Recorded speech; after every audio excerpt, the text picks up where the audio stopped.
Der 3. Juli 2016. Es ist 9:30 am Vormittag und der Tag verspricht schön zu werden. Ein Junge, der im Stadtteil South Park wohnt, entdeckt einen schlafenden Mann. Aus irgendeinem Grund macht ihm das Angst und er holt seinen Vater.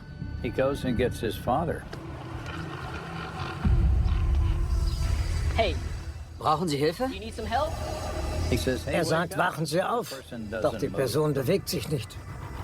Jetzt hat der Vater Angst und er wählt den Notruf.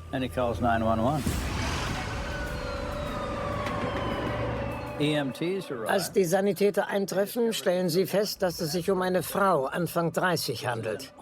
Es ist ein furchtbarer Anblick. Der 4. Juli steht an und alle sind schon in Feierlaune. Nur nicht die Polizei, denn die hat eine Leiche am Hals.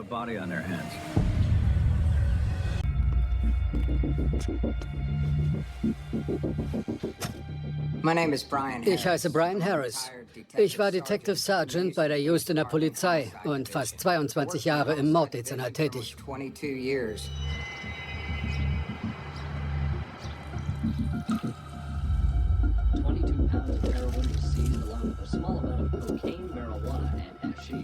Es war ein Sonntag. Ich trank gerade den ersten Schluck Kaffee. Mein Handy klingelte, war ja klar.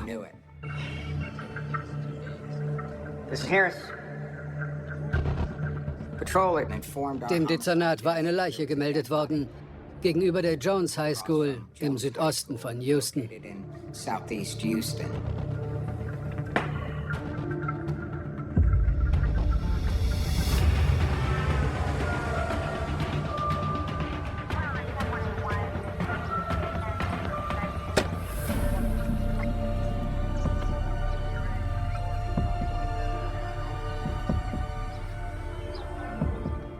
Mike war bereits vor Ort. Ich heiße Michael Perez. Ich war erst 3 Monate bei der Mordkommission und sollte erstmals eine Ermittlung leiten. Er hatte noch keinen Partner, weshalb ich ihm zur Seite sprang, bis einer gefunden war. Brian Harris galt als sehr guter Ermittler. Ich wusste, dass er keine meiner Fragen für dumm halten würde.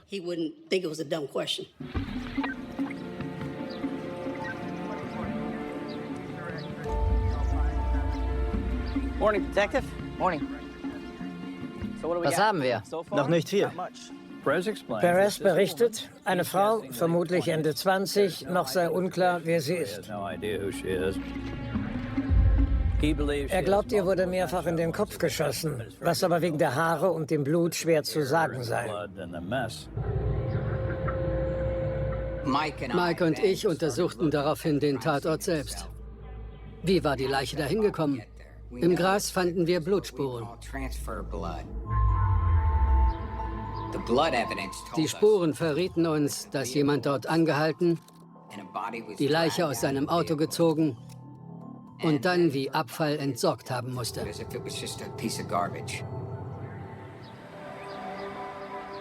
Bringt sie hier hoch. Die Leiche wurde dann an den Straßenrand gelegt. Als wir sie uns genauer ansahen, war klar, dass ihr jemand von hinten oder von vorn in den Kopf geschossen hatte. Ist es eine Schusswunde? Sind es 2 oder 5?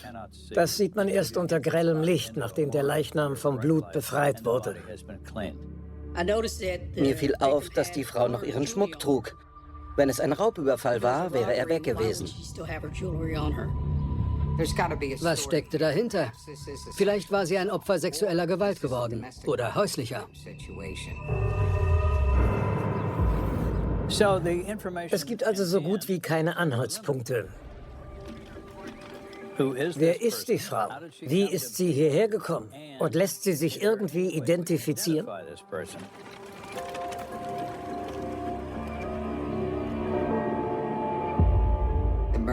Direkt gegenüber war eine Highschool. Wir hofften, dass das Blickfeld der Überwachungskameras so weit war, dass sie erfasst hatten, wie die Leiche entsorgt wurde. Laufen die Kameras nur während der Schulstunden? Worauf sind sie gerichtet? Wenn Sie nichts aufgezeichnet haben, dann ist das so. Aber möglich wäre es.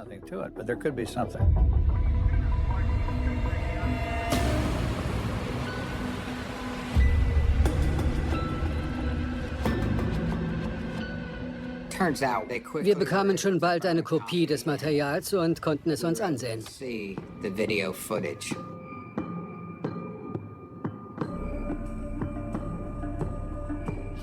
Man sieht 2 Scheinwerfer. Und das Fahrzeug kommt genau an der richtigen Stelle zum Stehen. Man sieht, dass sich jemand auf die Beifahrertür zubewegt, was sich mit den an dieser Stelle gefundenen Blutspuren deckt. Und dann scheint jemand etwas Großes herauszuziehen.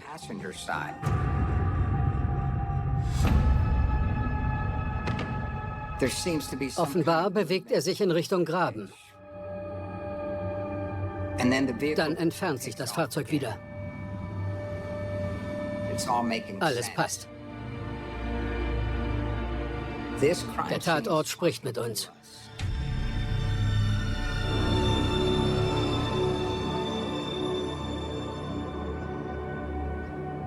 Dann kommt der Nationalfeiertag. Alle freuen sich auf Hamburger, Hotdogs und Bier.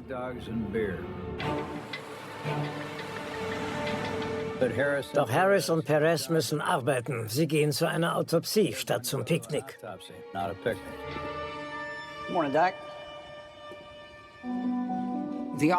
Wie der Tatort erzählen auch Wunden eine Geschichte. Es war ein Nachschuss. Die Frage war, ob die Wunde sauber war. War sie nicht. Es gab Einsprengungen, das sind Pulverteilchen, die sich um eine Wunde herum in die Haut einbrennen.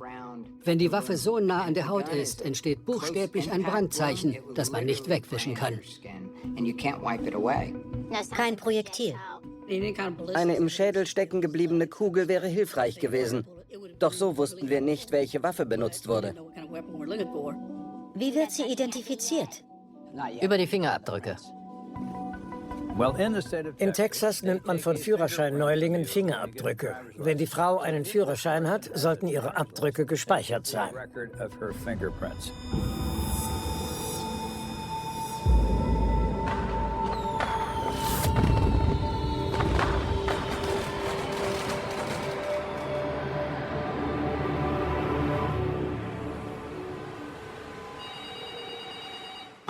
Am 5. Juli erhielten wir einen Treffer. Und nachdem klar war, wer unser Opfer war, ging es Schlag auf Schlag.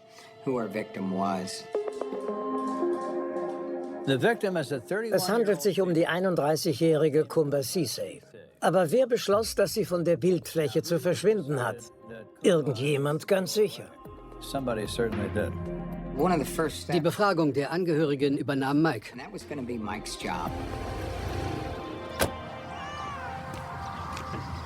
Michael Perez überbringt zum ersten Mal eine Todesnachricht.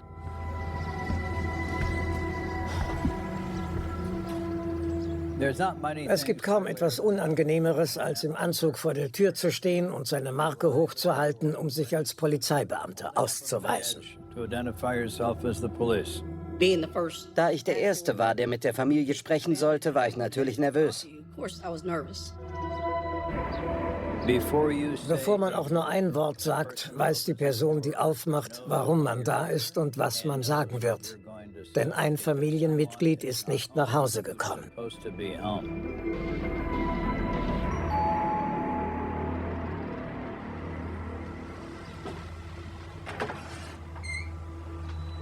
Mrs. Sisay?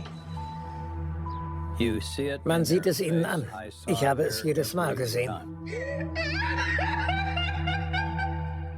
Vor diesem Moment haben sie sich immer gefürchtet. Thank you.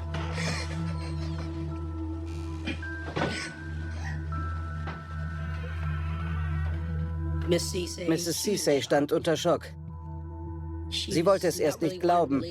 Dann erzählte sie mir, dass ihre Tochter anständig gewesen sei und einen großen Freundeskreis hatte.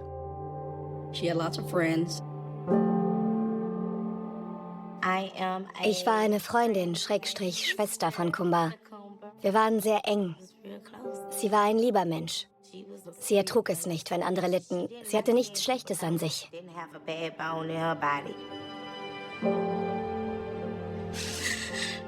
Sie war so voller Energie und dabei etwas aus sich zu machen. Sie war gut zu mir.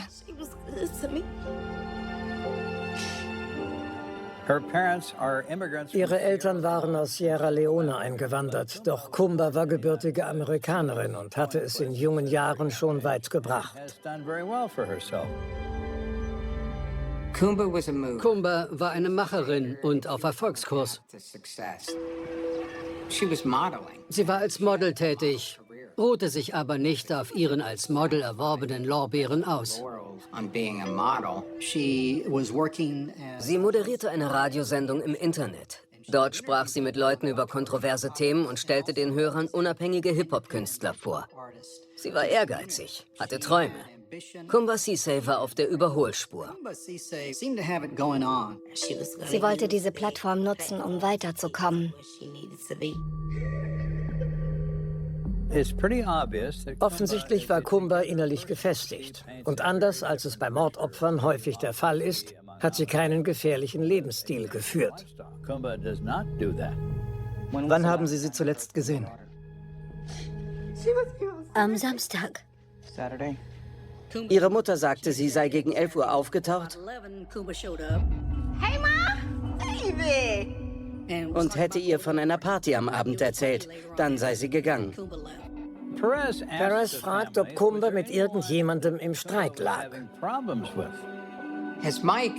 Im Gespräch mit der Familie erfuhr Mike von ein paar Personen, denen die Tat zuzutrauen war. Etwa einem Ex-Freund von Kumba. Die Beziehung war schwierig gewesen und er sehr verbittert.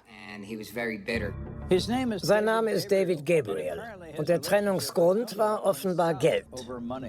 Ich will mein Geld. Ich schulde dir nichts, lass mich. Geld kann ein starkes Motiv sein. Geld treibt Menschen an. Viele Gewaltverbrechen werden des lieben Geldes wegen verübt. War es bei Mr. Gabriel genauso? Das muss Perez jetzt rausfinden. Doch zuvor erhält er noch eine letzte wichtige Information. Haben Sie schon Ihr Auto gefunden? Ist es denn weg? Wie sieht es aus? Kumbas Bruder meinte, sie hätte einen blauen Beetle. Das Fahrzeug war also verschwunden. Perez hat eine mögliche Spur. Die Frau starb an einer Schusswunde und vielleicht wurde ihr Auto von der Person entwendet, die sie erschossen hat. Auf dem Video war lediglich zu sehen, dass es sich um ein kleines, möglicherweise rundliches Auto in einer dunklen Farbe handelte. Doch unser Bauchgefühl sagte uns, dass es ein Beetle war.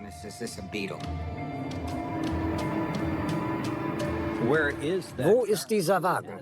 Hat jemand dafür getötet? Am 6. Juli Ich hab was für dich. schreiben Harris und Perez das Auto zur Fahndung aus.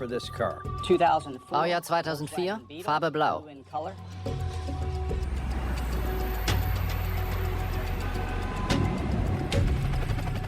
Noch bevor es gefunden wird, nimmt Perez sich Kumbas verbitterten Ex-Freund vor, David Gabriel.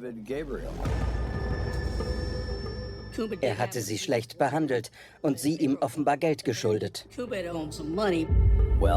Mach dich auf was gefasst, mein Freund. Du wirst in die Zange genommen. Die Trennung erfolgte im Streit. Er sagt, bestimmt weißt du, dass Kumba ermordet wurde. Und soweit ich weiß, hattet ihr Streit um Geld. War ein Missverständnis. Er meinte, sie hatte einen Job und konnte selbst für sich sorgen. Gabriel sagt, das Thema war erledigt. Das kann natürlich jeder behaupten. Also, Mr. Gabriel, wo waren Sie in der Mordnacht? Außerhalb auf einer Party. Kann das jemand bezeugen? Ja. Gabriel hat sich unter Dutzenden Leuten bewegt und die bestätigen unabhängig voneinander, dass er den ganzen Abend auf dieser Party gewesen ist. Danke. Er war es nicht. Eine Mordermittlung ist mühsam und am Anfang gibt es mehr Rückschläge als Fortschritte. Man darf nicht aufgeben, man muss dranbleiben. Oft hört man, irgendwann kommt der Durchbruch. Nein, den erarbeitet man sich. Man bestimmt selbst über sein Glück. Und im Falle des Autos, das in einen Mord verwickelt ist, dauert es nicht lang, bis jemand sagt, hey, wir haben es. Siehe da, es lag ein Bericht über einen Fahrzeugbrand vor. Es steht gegenüber einem Wohnheim der Texas Southern University. Ein ausgebrannter, blauer Beetle. Aber wer ist dafür verantwortlich? Als die Brandermittler das Kennzeichen überprüften, sahen sie, dass wir im Mordfall Kumba nach dem Auto suchten.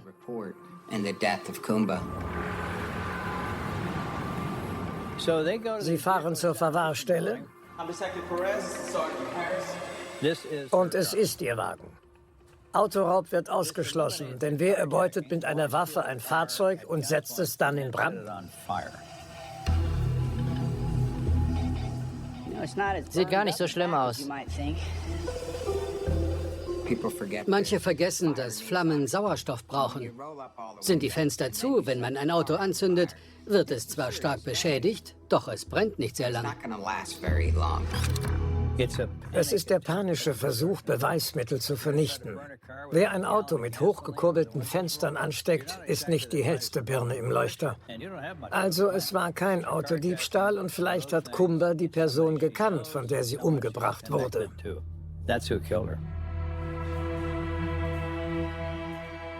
Sie untersuchen das Auto und finden innen auf der Fahrertür Blut.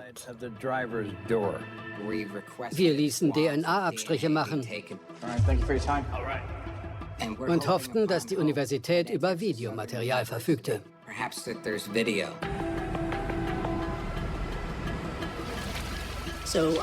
Ich fuhr dorthin, wo der Wagen gebrannt hatte.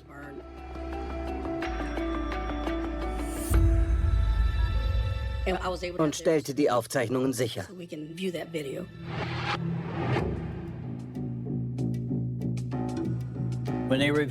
Sie sehen darauf, wie jemand am 4. Juli um 2:07 Uhr morgens den blauen Beetle abstellt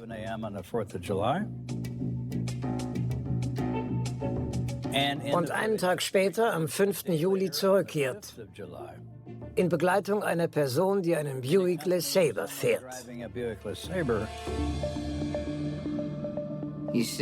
Man erkennt an der Kontur, dass es sich um den Beetle handelt.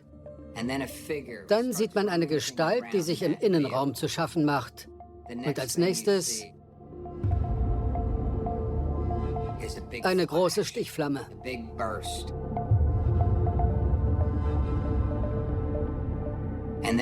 Und als die Person dann wegrennt, steht das Fahrzeug in Flammen. Wer hat sie dorthin gefahren? Jemand hat dem Killer beim Spurenverwischen geholfen. Nun sind es 2 unbekannte Akteure.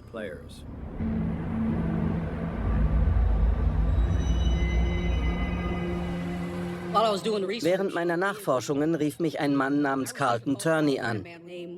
Er sagte, er sei Konzertveranstalter und dass ein Ausweis gefunden wurde. Der Mann sagt, er habe den Fall in den Nachrichten verfolgt. Er hatte eine Party organisiert und dafür eine Lagerhalle angemietet, östlich vom Leichenfundort. Die Party habe am 2. Juli stattgefunden, in der Mordnacht, und bis ungefähr 23 Uhr gedauert. Später habe ihn der Hallenbesitzer angerufen und ihm gesagt, er hätte einen Ausweis gefunden, der vermutlich einem der Gäste gehöre.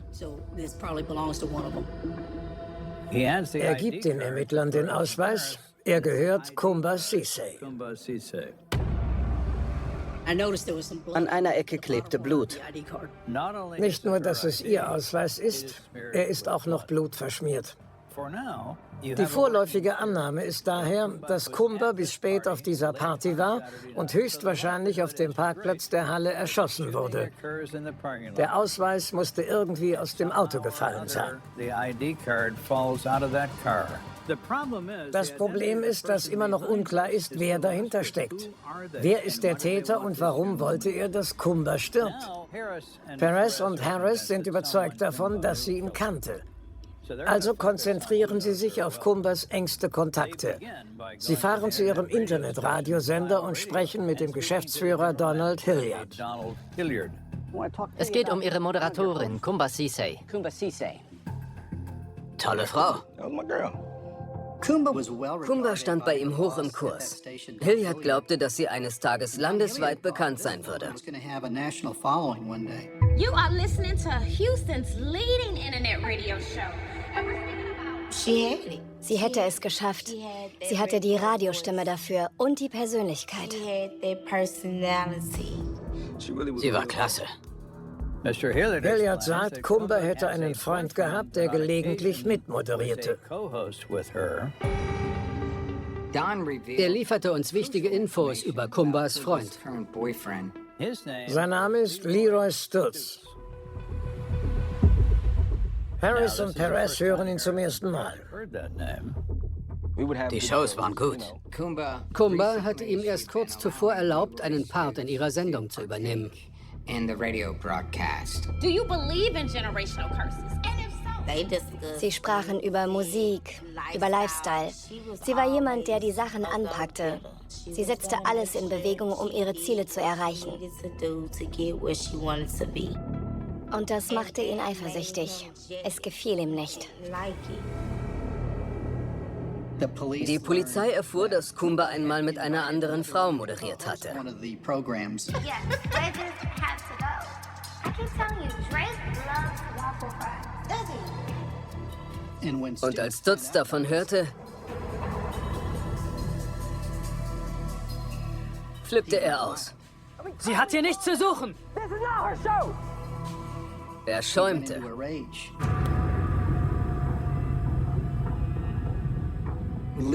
Leroy schien es extrem zu ärgern, dass Kumba beliebter war. Er kam einfach nicht an ihre Popularität heran. Mordet man, weil man nicht genug Fans hat? Wer weiß das schon? Menschen morden aus einem Grund. Aus einem oft schwachsinnigen, aber aus einem Grund. Und dann geschah etwas, das Leroys Radiokarriere beendete. Ich finde, wir Frauen sollten die Männer stärken. Ihr beschwert euch über alles. Und dann wollt ihr uns Ratschläge geben? Leroy wurde wütend und extrem beleidigend. Hilliard sagte, dass er ihn rausschmeißen musste, weil er alles gefährdete, was Kumba und er selbst aufgebaut hatten. Was erzürnt dich so, Leroy? Die Fansache oder was anderes? Finden wir raus, wer genau du bist und was du aus deinem Leben gemacht hast. Perez und Harris überprüfen sein Vorstrafenregister. Hey Mike, sieh dir das an. Und sind sprachlos. Im Jahr 92 hatte er einen Mord begangen. Er war zu 45 Jahren verurteilt worden, von denen er knapp 18 verbüßt hatte. 45 Jahre für Mord. Doch aus irgendeinem Grund wurde er vorzeitig entlassen. Nun, Leroy, du bist ja ein schönes Früchtchen. Was hast du von ihm gewollt, Kumba? Das ist die Frage. Leider gibt es junge Frauen, die sich zu bösen Jungs hingezogen fühlen. Das Dumme mit bösen Jungs ist nur, dass sie böse Dinge tun.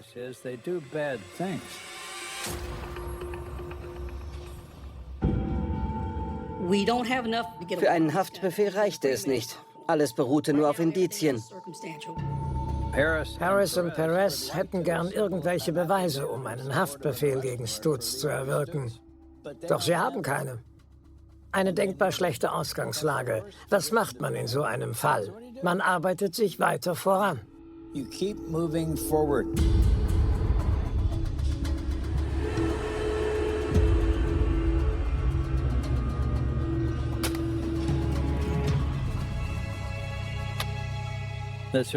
Auf den Überwachungsvideos ist ein Buick LeSabre zu sehen. Harris lässt überprüfen, ob Angehörige von Stutz dieses Modell fahren und erfährt, dass Leroys Tochter Latrice Halterin eines solchen Fahrzeugs ist. Was hatte das zu bedeuten? War Latrice dort? Es kommt noch besser. Kurz darauf bekam ich einen Anruf von einem Mann namens Daryl. Er klang aufgeregt und meinte, er sei Leroys Cousin. Er sagte, ich war spät am 2. Juli bei meiner Schwester Rhonda. Sie wohnte auch im Südosten von Houston. Und dann tauchte Leroy auf. Uns bleibt keine Zeit. Er hatte Kratzer im Gesicht, wollte sich umziehen und war in Panik. Leroy hat Blut auf seiner Kleidung, was Daryl nicht lustig findet. Ich gab ihm neue Klamotten und neue Schuhe. Seine Boots ließ er da.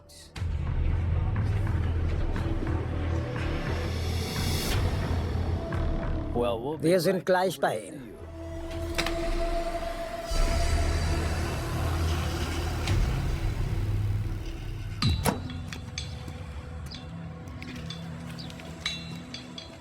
Schnell, damit sie keiner sieht.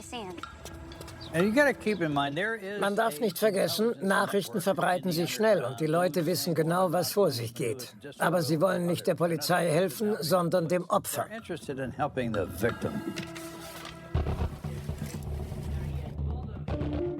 Da standen braune Boots. Sieht aus wie Blut. Offenbar war Blut darauf. Ein Fall für die Kriminaltechnik.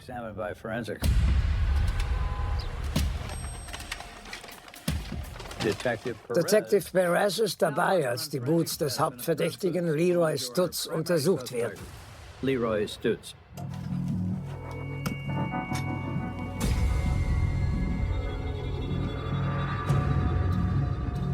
Ja, das ist Blut. Ich gab Harris Bescheid. Er meinte, gut, ich rufe den Staatsanwalt an.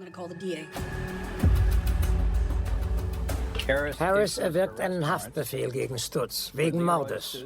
Aber wo steckt er jetzt? Er bestellt dessen Tochter Latrice ein.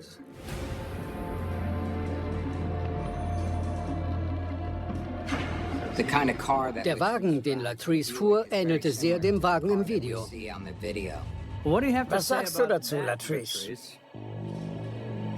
Harris ist ein erfahrener Vernehmer. Perez nicht und deshalb lässt Harris ihn die Befragung durchführen. Er sollte eine Beziehung zu ihr aufbauen, um so an wichtige Informationen zu kommen. Es geht um Ihren Vater. Ich fragte, ob sie ihrem Dad nahe steht. Sie sagte nein, gar nicht.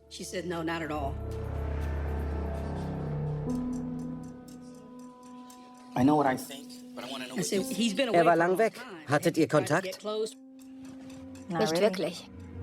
Glaubst du, er könnte jemandem was antun? Naja, Sie meinte, durchaus. Ich fragte, meinst du, er hat Kumba was angetan? Sie sagte, sie hatten oft Streit, doch das geht nur die zwei etwas an. Dabei beließ sie es.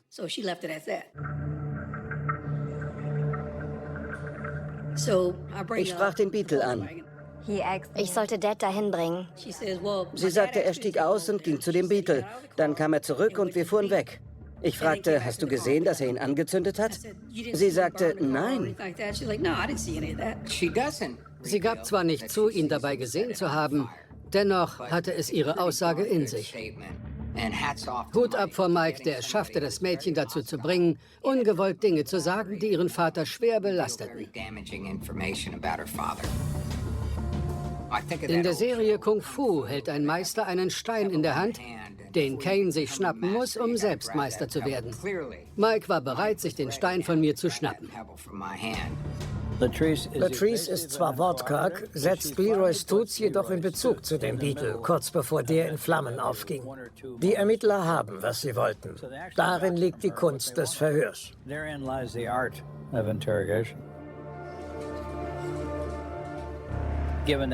Diese Information und das Video machen Latrice zur möglichen Mittäterin und sie wird in Gewahrsam genommen. Doch ihr Vater ist noch auf freiem Fuß. Harris und Perez müssen derweil die Vorwürfe gegen ihn untermauern, angefangen mit dem Motiv. Warum sollte er Kumba umgebracht haben? Das ist noch unklar. Alles spricht dafür, dass er es getan hat. Aber wieso? Harris stößt auf Latosha White. Sie war eng mit Kumba befreundet und Harris fragt sich schon lang, warum Kumba sich auf einen Kriminellen wie Leroy eingelassen hat. Latosha hat die Antwort darauf. Leroy hat Kumba angelogen. Er hatte uns erzählt, er hätte wegen Raubes im Gefängnis gesessen. Aber nicht, dass er jemanden ermordet hatte. Leroy sagte Kumba, er hätte einen Raub verübt und den Kopf für einen guten Freund hingehalten. Kumba sagte ihrer Freundin, sie habe sich in ihm geirrt. Ich muss das irgendwie beenden. Er wurde von seinen Lügen eingeholt. Kumba wusste, dass Leroy eingesessen hatte, fand dann aber raus, nicht wegen Raubes, wegen Mordes. Starker Tobak. Und dann die Sachen, die im Knast passiert sind. Kumba meinte, ich glaube, er ist schwul. Und ich so, wie kommst du darauf? Sie sagte, ich habe da sowas gehört. Angeblich hat Kumba ihn auf seine sexuellen Erlebnisse im Gefängnis angesprochen. Eine Zwiebel schält man, indem man eine Schicht nach der anderen abzieht. Wer bist du, Leroy? Und was war so schlimm, dass deine Freundin sterben musste? Wir glauben, dass Leroy stinksauer war. Der Gedanke, dass Kumba herumerzählte, er würde mit Männern schlafen, machte ihn wütend. Er war kurz davor zu explodieren. Kriminelle auf der Flucht suchen vorhersehbare Orte auf. Das ist manchmal ihr Geldversteck, manchmal die Mama und manchmal der beste Freund, der ihnen hilft, weil es sonst niemand tut.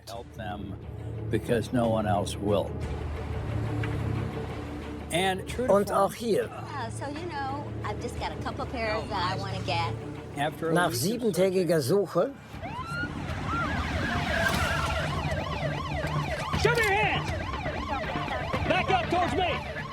schnappen sie Leroy, als er vor einem Geschäft aus dem Wagen seiner Mutter steigt. Leroy Stutz, you are under arrest for the murder of Kumba Sise. Und verhaften ihn wegen Mordes. What's over there?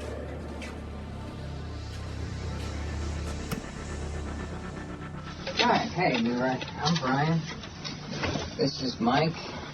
You did something really, really bad, and you know that I've been doing this game a long time, so I'm not going to waste your time. You're talking to the wrong person about you, Kumba. I do believe that you're responsible for Kumba's death. What happened on that weekend of July 4th weekend? I drew those scratches on your face. Me and my sister was coming in the house in the dark, and I failed to get my face on the stool. Harris ist ein exzellenter Vernehmer und wirft Stutz vor, dass er ein Soziopath sei und keine Gefühle habe. Er beschließt, ihm direkt ins Gesicht zu sagen, was er gegen ihn in der Hand hat, und zwar Stück für Stück. I want to share some things with you. We have your boots with the blood on them. How do we explain that? That your DNA is on Kumba's pants and clothing. But let's look at what we have here. We have her car that we found. We have somebody that loves you that admits that they took you to that car. We have your boots. Right? We got video. Okay? What else do we have here? Es dauerte etwas. Die DNA, das Auto, das Video, die Kleidung, die Boots. Das musste bei ihm erst mal sacken. Wir hatten so viele Leute. Die eigene Tochter, die ihn beim Auto abgesetzt hatte. Es lag genug gegen ihn vor. And look where it leads us. Right to you. Okay? Now, we're here talking to you because you're the only one that killed her. Look up on that board right there. Look at that board. So you can look at that. M-U space D-E-R.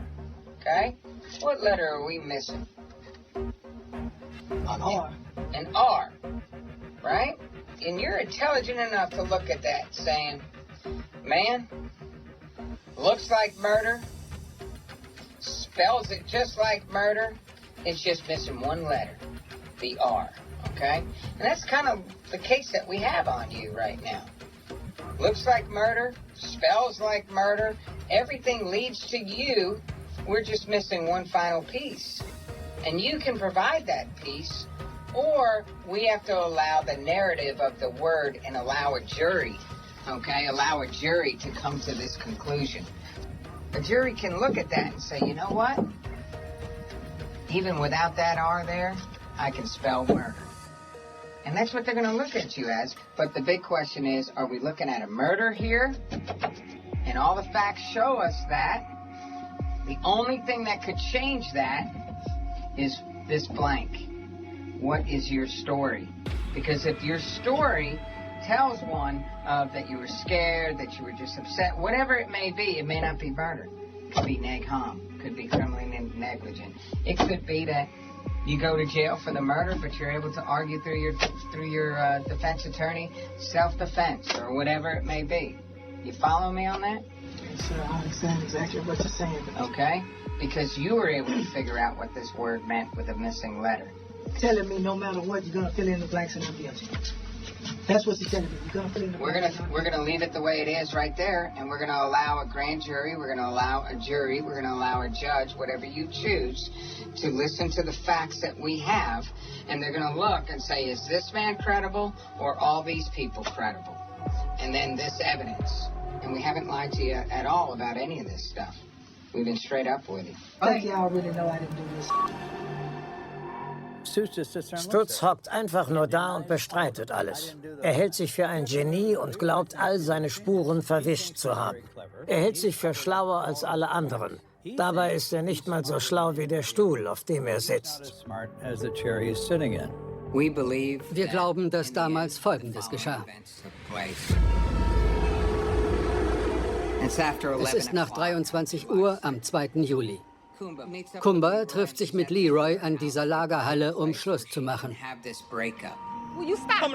So läuft das nicht. Sie trennt sich von ihm und ich glaube, genau dann passiert es. Sie streiten, auch noch, als sie den Parkplatz erreichen. Warte. Nein, geh nach Hause. Hör auf mit den Spielchen. Quit playing with me. Stutz packt ihre Tasche, packt sie. Es ist nicht vorbei. Oh doch, geh nach Hause. Go home. Na, hältst du das auch für ein Spielchen? Los, steig ins Auto. Er zieht eine Pistole. Es wird handgreiflich.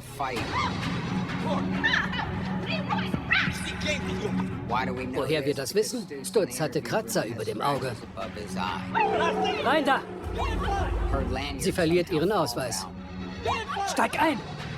Er zwingt sie ins Auto. Lass uns doch reden. Zu spät! Er hält ihr die Waffe an den Kopf.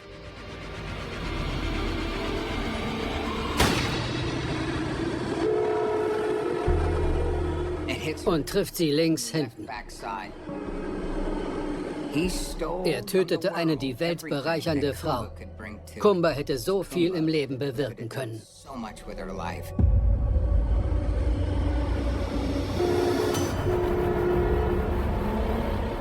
Ein Mord ruft Gefühle hervor, man denkt nicht mehr klar.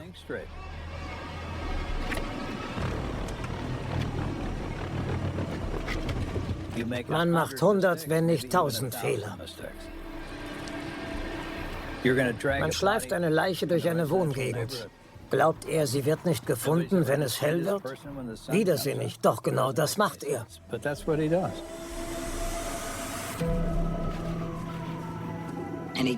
Er steigt wieder ins Auto, fährt zu Rhonda und bittet Daryl um neue Klamotten.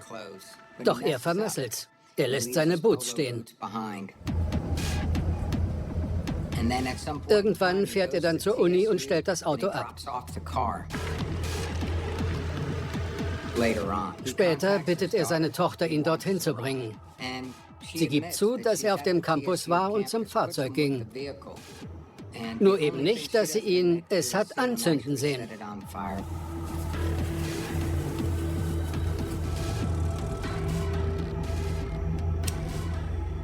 Doch es wird abgefackelt.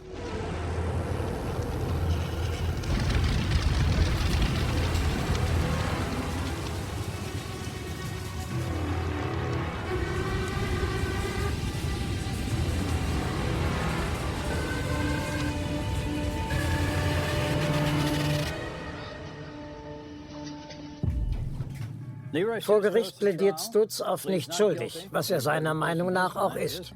Jemand hat mich beschimpft, ein Unding. Am Ende wird er einstimmig für schuldig befunden und zu lebenslanger Haft in einem texanischen Staatsgefängnis verurteilt, wo er derzeit auch sitzt. Er ist ein Killer, ein Mörder, ein verdammtes Monster. Ich möchte Leroy etwas sagen. Ich hoffe, du verreckst in der Hölle. Ich hoffe, dass sie ihn nicht hinrichten, sondern dass er sich den Rest seines Lebens vor Augen hält, was er getan hat, und in diesem Bewusstsein auch stirbt. Dieser Fall gleicht so vielen anderen Fällen häuslicher Gewalt, in denen die Frau sagt, das war's, mir reicht es, ich gehe meines Weges. Das ist eine gefährliche Zeit und für Kumba war sie am Ende tödlich. Hätte man ihn damals nicht vorzeitig entlassen, würde Kumba wohl heute noch ihre Sendung moderieren. Er hat vielen einen großen Verlust zugefügt. Er hat uns einen wundervollen Menschen genommen. Oh my God.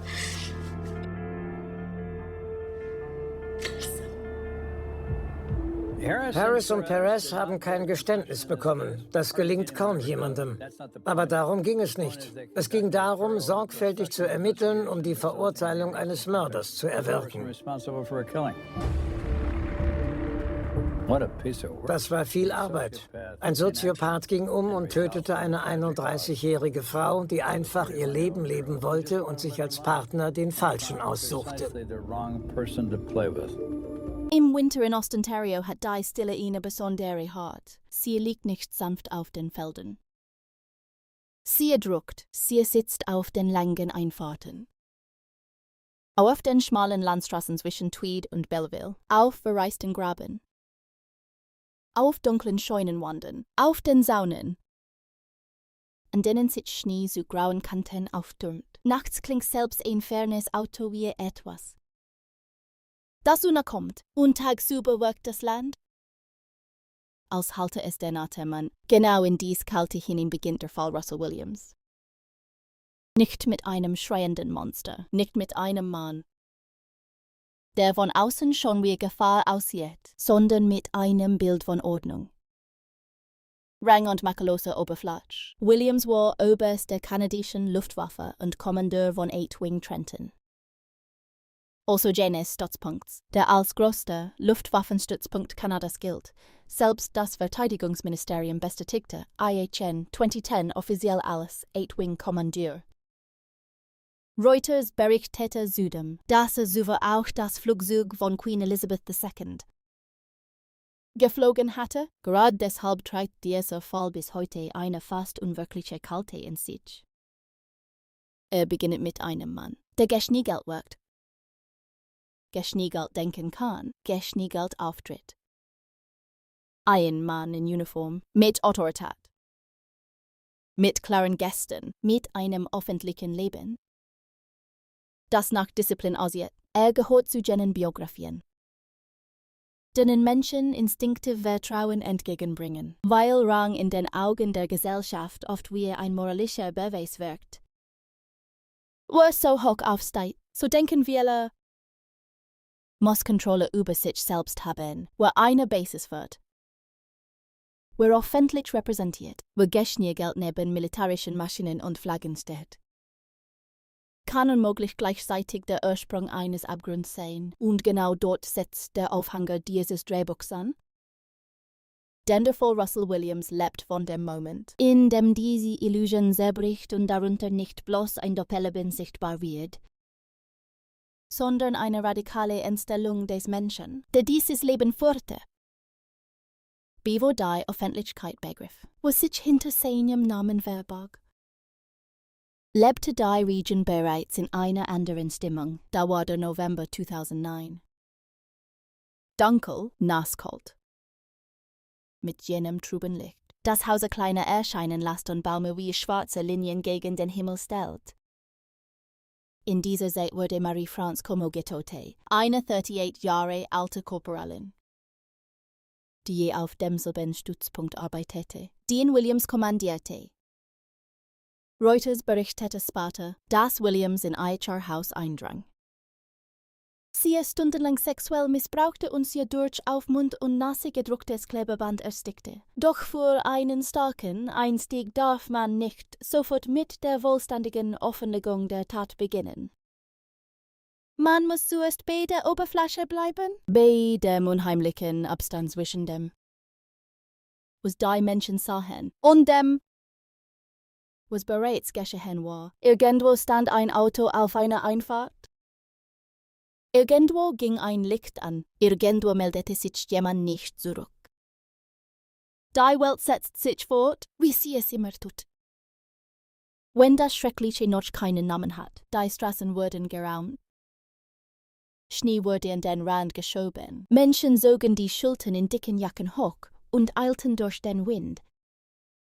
Auf dem Stützpunkt wurde gearbeitet, geplant, befohlen. Touren gingen auf und zu.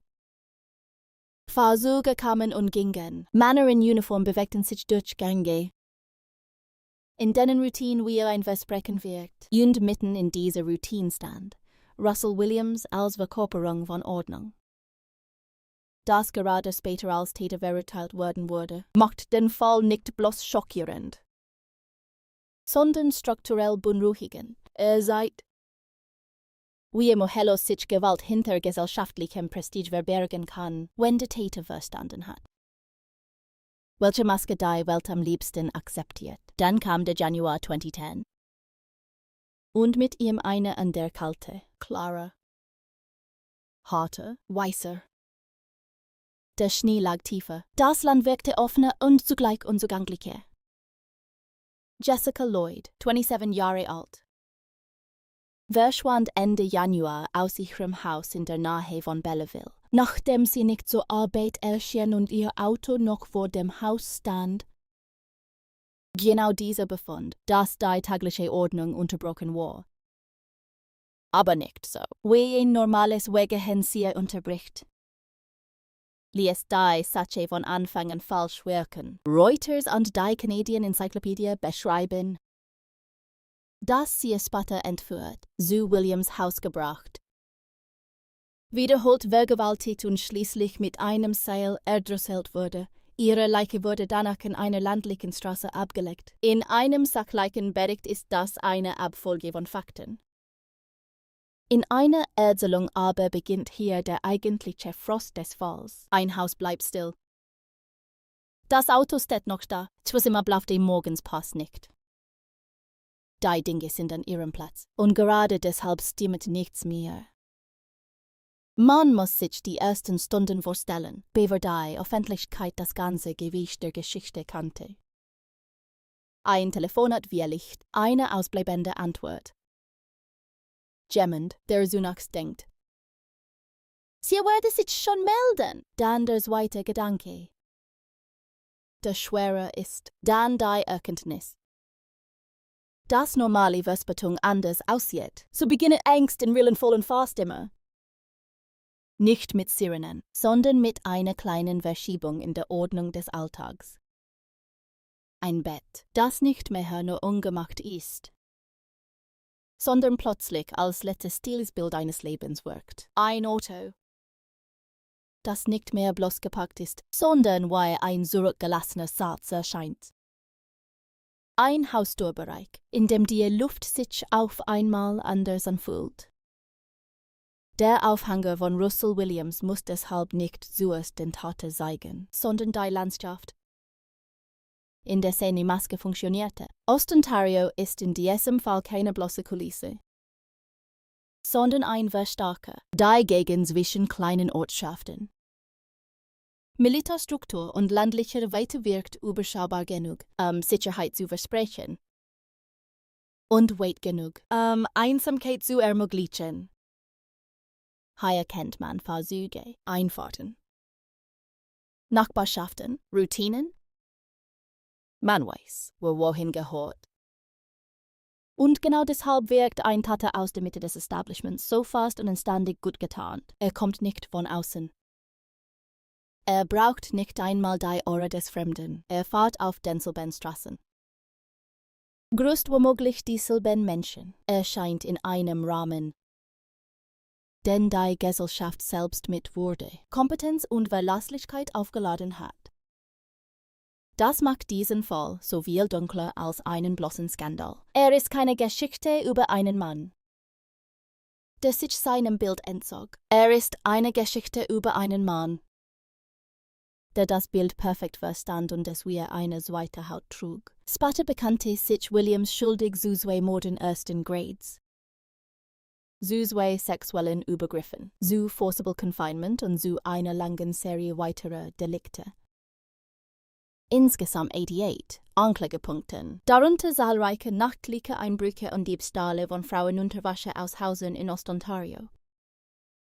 Reuters berichtet 2010, dass diese Einbrüche und der Fetischismus seiner Taten sich über Jahre gesteigert hatten und dass er sich selbst beim Tragen der gestohlenen Stücke fotografierte. Aber selbst dieser spätere Katalog erklärt noch nicht vollständig, weshalb der Fall sich so tief ins Gedächtnis eingebrannt hat. Das Entscheidende ist die Reibung zwischen seinem öffentlichen Bild und der Intimität der Gewalt. Ein Einbrecher hinterlässt Unordnung. Ein Sexualtäter hinterlässt Angst. Ein Mörder hinterlässt Endgültigkeit. Williams verband all das mit einem Auftreten, das auf Distanz Seriosität ausstrahlte. Daraus entsteht jene spezielle Form des Schreckens, die in Tierlein spürbar werden muss. Nicht die laute Bescheid eines offen enthemmten Mannes, sondern die Präzise, kalte Möglichkeit, dass ein Mensch morgens geschniegelt befehlen. Repräsentieren und kontrollieren kann und nachts in fremde Schlafzimmer eindringt, weil er etwas sagt, das kein Herz mehr kennt. In den Wochen, in denen die Ermittlungen Fahrt aufnahmen, muss in der Region eine Spannung gelegen haben, die von außen kaum sichtbar war und durch alles veränderte. Winter in Kanada dämpft Gerausche, aber er dämpft nicht die Angst. Sie breitet sich durch Küchen, Flur und Gespräche aus. Sie sitzt mit am Tisch, sie fährt im Auto mit. Sie steckt in Blicken, wenn jemand abends allein die Haustür abschließt. Und während die Öffentlichkeit noch keine vollständige Form des Grauens hatte, verdichtete sich hinter den Kulissen bereits etwas. Die Polizei arbeitete, Spuren wurden gesichert, Wege rekonstruiert, Bewegungen geprüft. Irgendwo lagen Reifenspuren im Schnee, und gerade die Spuren wurden später entscheidend. Reuters berichtete, dass die Polizei Williams schließlich nach einem Straßencheck festnahm. Weil die markanten Reifenabdrücke seines SUV mit den Spuren vor Jessicas Haus in Verbindung gebracht wurden, das ist kriminalistisch fast nüchtern. Beinahe-technisch und gerade deshalb so stark. Kein dramatischer Zufall, kein Geständnis aus Reue, sondern Gummi im Winter, Muster im Schnee. Sachliche Polizeiarbeit gegen ein gepflegtes Gesicht. In einem guten Aufhänger liegt die Wirkung darin, Das sich bereits im ersten Kapitel die eigentliche Tragik andeutet. Bei Russell Williams ist diese Tragik nicht nur, dass 2 Frauen brutal getötet wurden und viele weitere in ihren Häusern ihrer Intimsphäre beraubt wurden. Es ist auch die Erkenntnis, dass die Gesellschaft sich durch Rang, Disziplin und polierte Lebenslaufe blenden lässt. Oft gerät dann, wenn sie am wenigsten Anlass dazu hat. Williams wurde im Oktober 2010 zu lebenslanger Haft ohne Möglichkeit auf Bewährung für 25 Jahre verurteilt. Reuters beschrieb IHN dabei als einen der schlimmsten Taten der kanadischen Kriminalgeschichte. Doch Teil 1 endet noch nicht im Gerichtssaal. Er endet dort, wo die Ordnung gerade erst zu reißen beginnt. In der Winterluft von Ostontario. In einem Haus, in dem etwas nicht mehr stimmt. Auf einem Militärstützpunkt, auf dem Uniform und Rang noch immer wie Schutz außerhin. Auf einer Straße, auf der ein Mann fährt. Den viele für das Gegenteil von Gefahr halten würden. Genau das ist der Dunkelkern dieser Geschichte. Das Bus kam hier nicht in zerrissener Kleidung und mit unruhigem Blick. Es kam geschniegelt. Dekoriert. Geschniegelt im Ton? Geschniegelt in der Haltung, geschniegelt genug. Nicht aufzufallen und als die Maske fiel. Blieb nicht nur ein Täter zurück, sondern die verstörende Frage. Wie viele Türen Eichem offen standen, gerade weil niemand glauben wollte, dass ein Mann wie Russell Williams selbst die Dunkelheit. Der Schauplatz dieses Falls ist kein finsteres Niemandsland, das sin Gefahr schon von weitem erkennen lässt, sondern eine Gegend, die auf den ersten Blick von Ordnung, Disziplin und winterlicher Ruhe lebt. Genau darin liegt ihre Tauschung, Ostontario zwischen Trenton. Belleville, Tweed und den kleineren Gemeinden ringsum wirkt wie eine Landschaft. In der Ablaufe Saalen, Straßen verlaufen lang und nüchtern durch ein feines Land. Vorbei an Feldern, niedrigem Buschwerk. Verstreuten Häusern, Einfahrten mit schneeverkrusteten Randern und Briefkasten.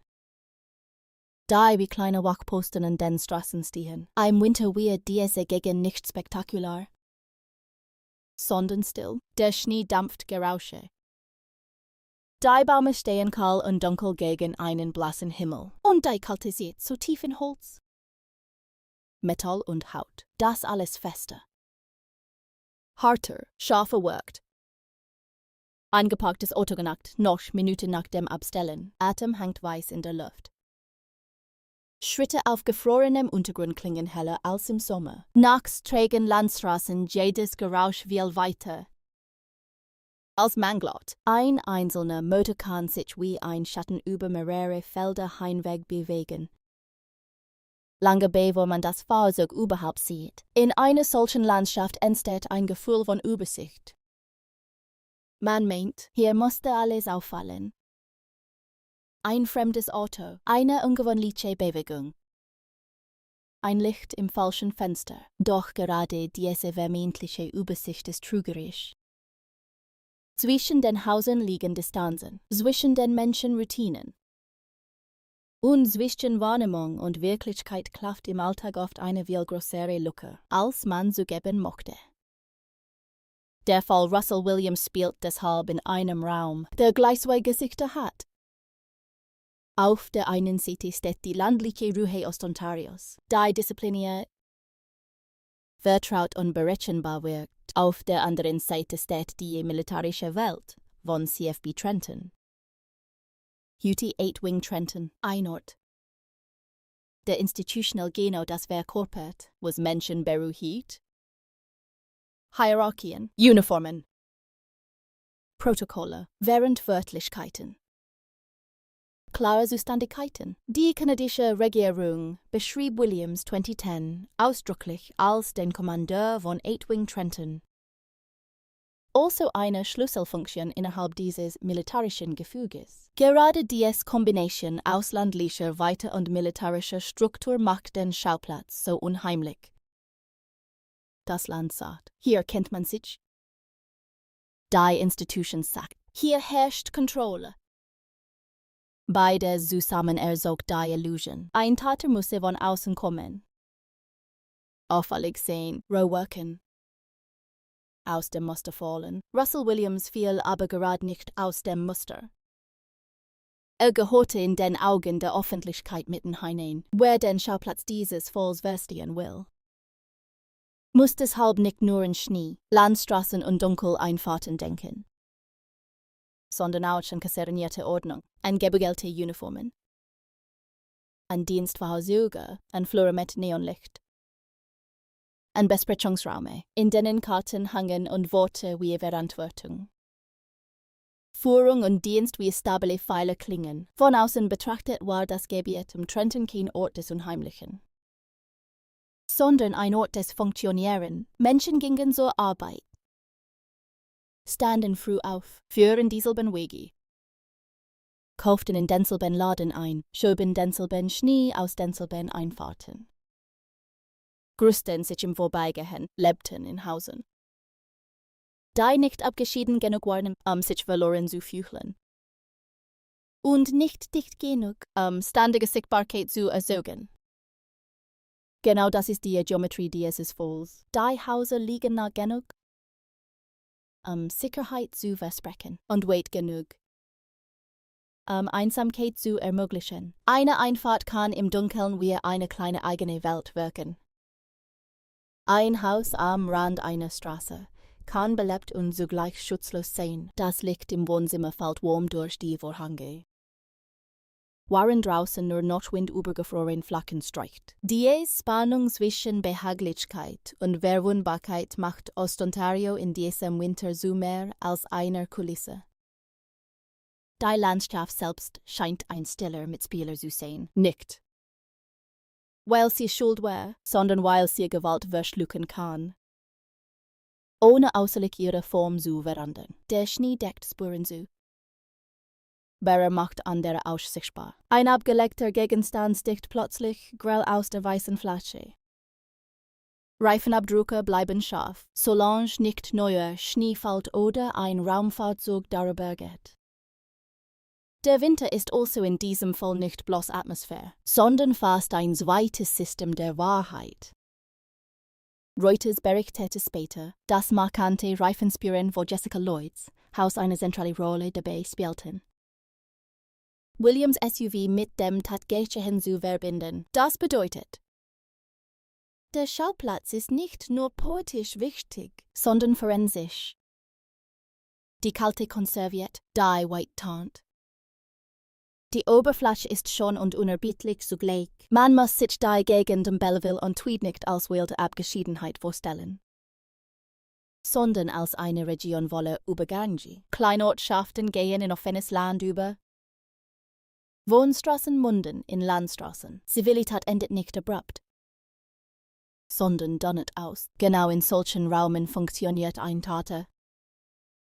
Der Mobilist, die Gegend kennt und im richtigen Augenblick harmlos genug erscheint.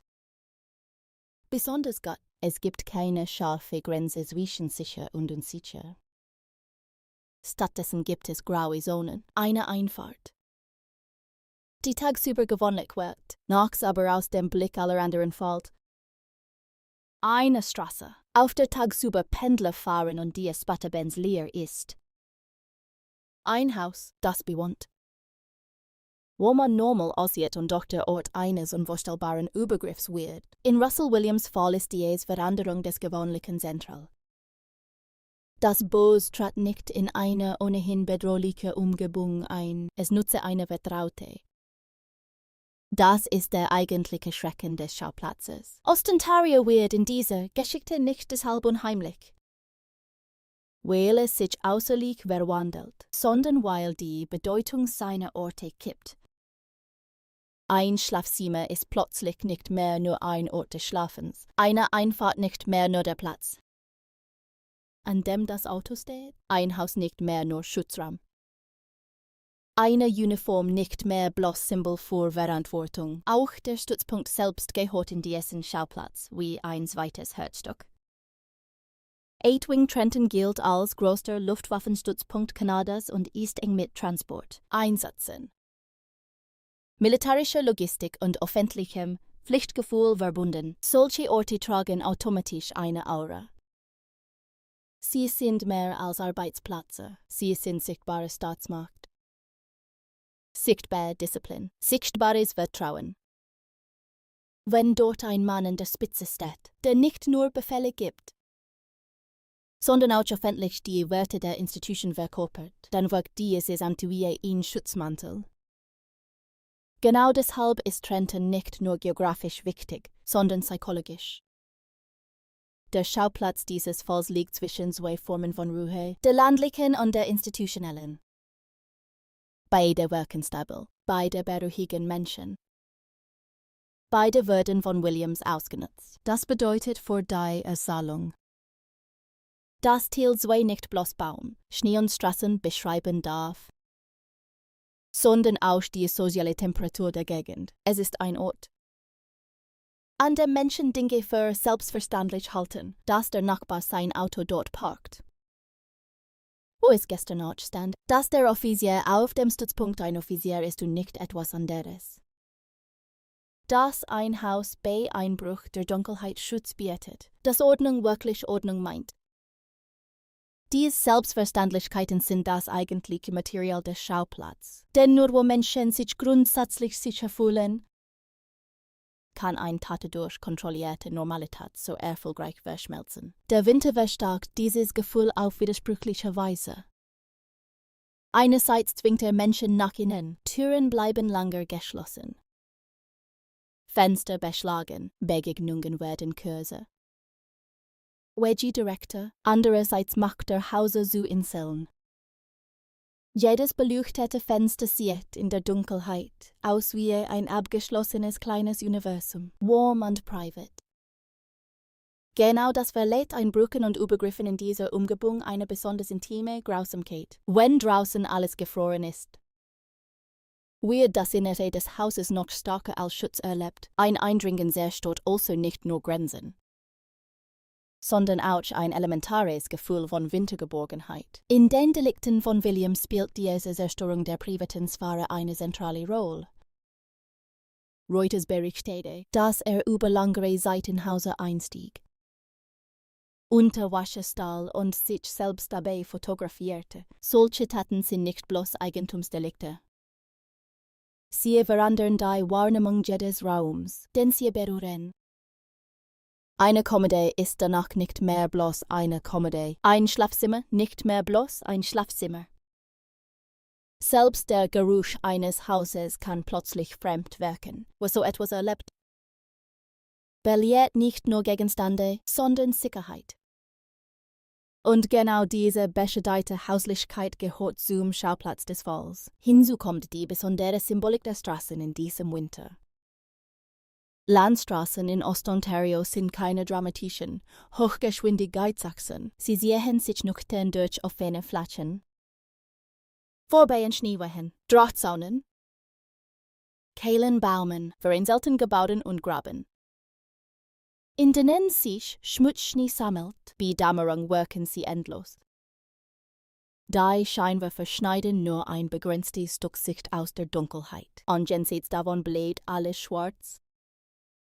Weiß oder grau, solche Straßen tragen in diesem Fall mehr als Fahrzeuge.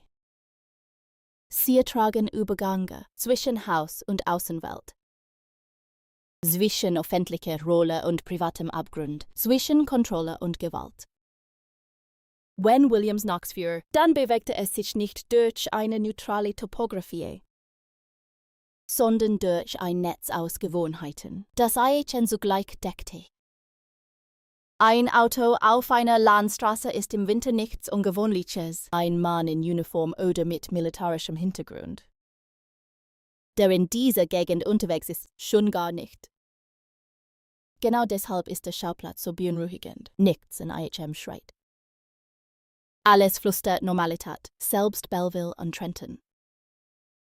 Die im regionalen Maßstab wichtige Zentren sind, wirken im Vergleich zu Großstädten überschaubar.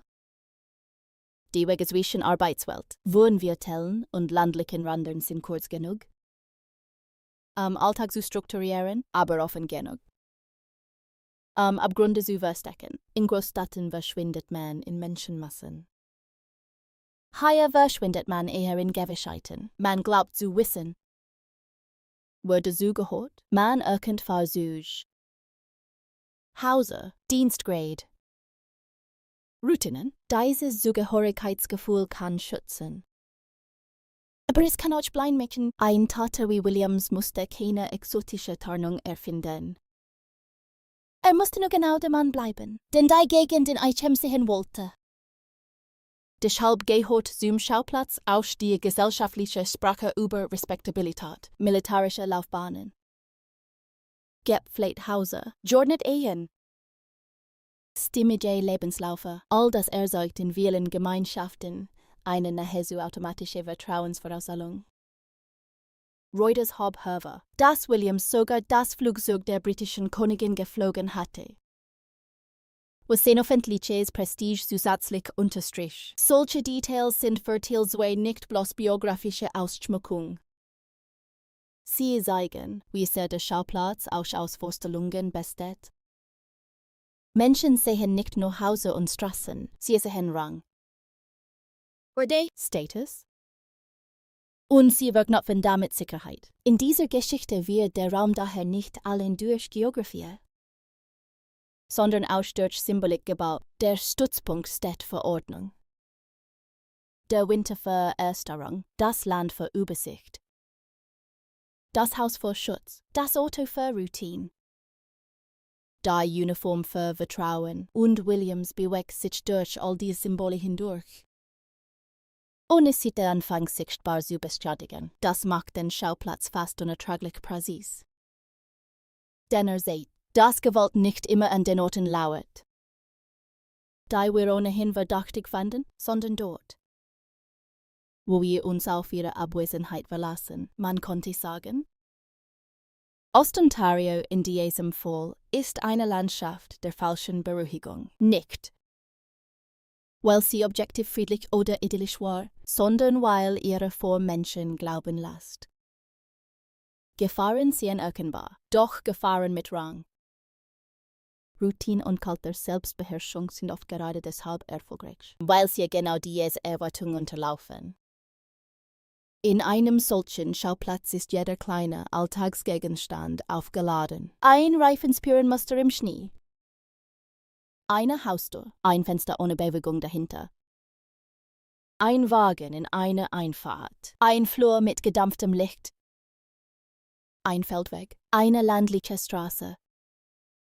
Ein Flugplatz, ein Dienstzimmer. Alles wirkt zunächst getrennt und gehört am Ende doch zusammen. Das ist die eigentliche Kraft dieses weiten Tales. Sieht, dass der Fall Russell Williams nicht in einem abstrakten Raum der Finsternis geschah, sondern in einer winterlichen, funktionierenden, jordnet-wirkenden Welt, in der die Menschen glaubten, Schutz benennen zu können. Und genau deswegen wirkt diese Welt nach dem Fall anders. Dieselben Straßen bleiben befahrbar, derselbe Schnee fällt. Dieselben Häuser stehen noch, derselbe Stützpunkt erfüllt weiterhin aufgebaut. Aber die Bedeutung hat sich verschoben, ein Haus ist nicht mehr nur Schutz. Eine Uniform nicht mehr nur Ehre, eine schon. Stille Winterlandschaft, nicht mehr nur Kulisse für geregeltes Leben, sie wird zu einem Ort, an dem die Oberfläche lockt. So muss man den Schauplatz dieses Falls lesen. Als weißes, ruhiges, kontrolliert wirkendes Terrain, in dem sich unter der gefrorenen Haut des Alltags bereits etwas bewegte, das niemand sehen wollte, gerade weil es so gut in die Welt passt. Die zerstörte, bevor Russell Williams für Kanada zu einem Namen des Ekels wurde, bevor sein Rang, seine Uniform und sein sorgfältig gepflegtes Auftreten unter dem Gewicht der Beweise zusammenbrachen. Gab es auf der anderen Seite dieser Geschichte zwei Frauen, die ein eigenes Leben hatten, einen eigenen Rhythmus, eigene Gewohnheiten, eigene Zukunftsentwürfe, und genau dort muss Teil 3 beginnen. Weil ein Fall wie dieser sonst so leicht in die falsche Richtung kippt und aus der Tatemaske mehr Erinnerung sieht als aus den Menschen, denen das Leben genommen wurde. Marie-France Comeau war 38, Jahre alt und selbst Angehörige der kanadischen Streitkräfte, eine Korporalin im Stützpunkt in Trenton. Also Teil jener Weltausdienst, Verlässlichkeit und wiederkehrende Ordnung. Da in diesem Fall später so bitter ironisch wirken sollte, Jessica Lloyd war 27, Jahre alt, lebte in der Gegend von Belleville und arbeitete in einem Gefängnis. Sie stand in einem anderen Abschnitt des Lebens, jünger, nahe in jenem Alter, in dem viele Dinge noch im Werden sind. Pläne noch offen da liegen, Besihungen. Arbeit, Zukunft noch nicht als fertige Form, sondern als Möglichkeit empfunden werden. Reuters berichtet 2010, dass Williams, sich des Mordes an der 38-jährigen Korporalin Marie-France Comeau und an der 27-jährigen Jessica Lloyd schuldig bekannte. Doch solche Angaben reichen nicht. Ihre Geschichte zu tragen, ein Opfer ist keine Alterszahl, kein juristischer Ausdruck, kein Name in einer Anklageschrift. Ein Opfer ist das, was morgens mit einem bestimmten Schritt durchs Haus geht, was Gegenstände anfasst, was Nachrichten schreibt, was müde wird, was lacht, was in einem freien Abend vielleicht den Fernseher laufen lässt oder Wäsche zusammenlegt oder noch etwas aus dem Auto holt oder in Gedanken schon beim nächsten Arbeitstag ist. Genau das ist die wahre Substanz dieses Kapitels. Marie-France Comeau muss man sich zuerst als jemanden vorstellen, der in einer Welt Ausdienst planen, Routinen und klaren Ablaufen lebte, Menschen, die im militärischen Umfeld arbeiten, tragen oft eine doppelte Ordnung mit sich. Die offiziell und die private, es gibt die sichtbare Disziplin. Die Pünktlichkeit, die Verlässlichkeit, den geordneten Tageslauf und daneben das gewöhnliche Leben, in dem man wie alle anderen die Schuhe an der Tür aussieht, etwas essen muss, den Körper von einem langen Tag entlastet, vielleicht kurz noch telefoniert oder in Gedanken bleibt. Waren die Wohnung einen herum stille wired, gerade bei einer Frau wie Marie-France, die selbst auf dem Stützpunkt diente, bekommt diese Alltäglichkeit zusätzliches Gewicht. Denn hier wurde nicht einfach irgendein Leben zerstört, sondern das Leben einer Frau, die Teil jener Institution war, deren ranghoher Befehlshaber ihr später das Schlimmste antat. Der spätere Umstand, dass Williams ihr Vorgesetzter war und am selben Stützpunkt arbeitete, gehört zu den verstörendsten Elementen des gesamten Falls. Reuters und an der Berichte hielten fest, dass Comeau auf demselben Stützpunkt arbeitete, den Williams kommandierte. Aber auch das ist es der Rahmen. Innerhalb dieses Rahmens war sie ein Mensch mit Eigenwärme, nicht bloß mit Dienstgrad. Man muss sich ihr Zuhause vorstellen. Nicht als forensischen Ort, sondern zunächst als Rückzugsraum. Das liegt in den Zimmern, der Geruch der Wohnung am Abend, die Dinge auf einer Kommode, Kleidung, die über einen Stuhl gelegt wurde, vielleicht eine Tasche vom Arbeitstag. Vielleicht der automatische Griff zu einer Gewohnheit, die niemand später in den Akten vermerkt, obwohl sie in Wahrheit das ganze Leben ausmacht, der Respekt vor den Opfern verlangt. Dass man gerade diese unauffälligen Dinge ernst nimmt, denn in ihnen steckt alles, was ein Täter nicht zerstören kann, auch wenn er den Körper vernichtet. Bei Jessica Lloyd ist die Geschichte des Opfers anders gefärbt, aber nicht weniger schmerzhaft. Sie war jünger, lebte in einer ländlicheren Umgebung nahe Belleville, arbeitete im Gefängnissystem und führte damit ebenfalls ein Leben, das nach außen nach Struktur aussah. Menschen, die in einer Haftanstalt arbeiten, tragen den Alltag der Kontrolle, der Vorsicht, des geregelten Betriebs oft mit nach Haus, aber sie werden dadurch nicht härter gegen das Private. Im Gegenteil, vielleicht schätzt man dann das eigene sogar mehr. Die Tür, die man hinter sich schließen kann. Das Haus, das nur einem selbst gehört. Die Ruhe, die Abwesenheit fremder Blick. Der Abend, der langsam wird. Jessica Lloyds Geschichte muss deshalb über diese kleine, in-time Geography erzählt werden.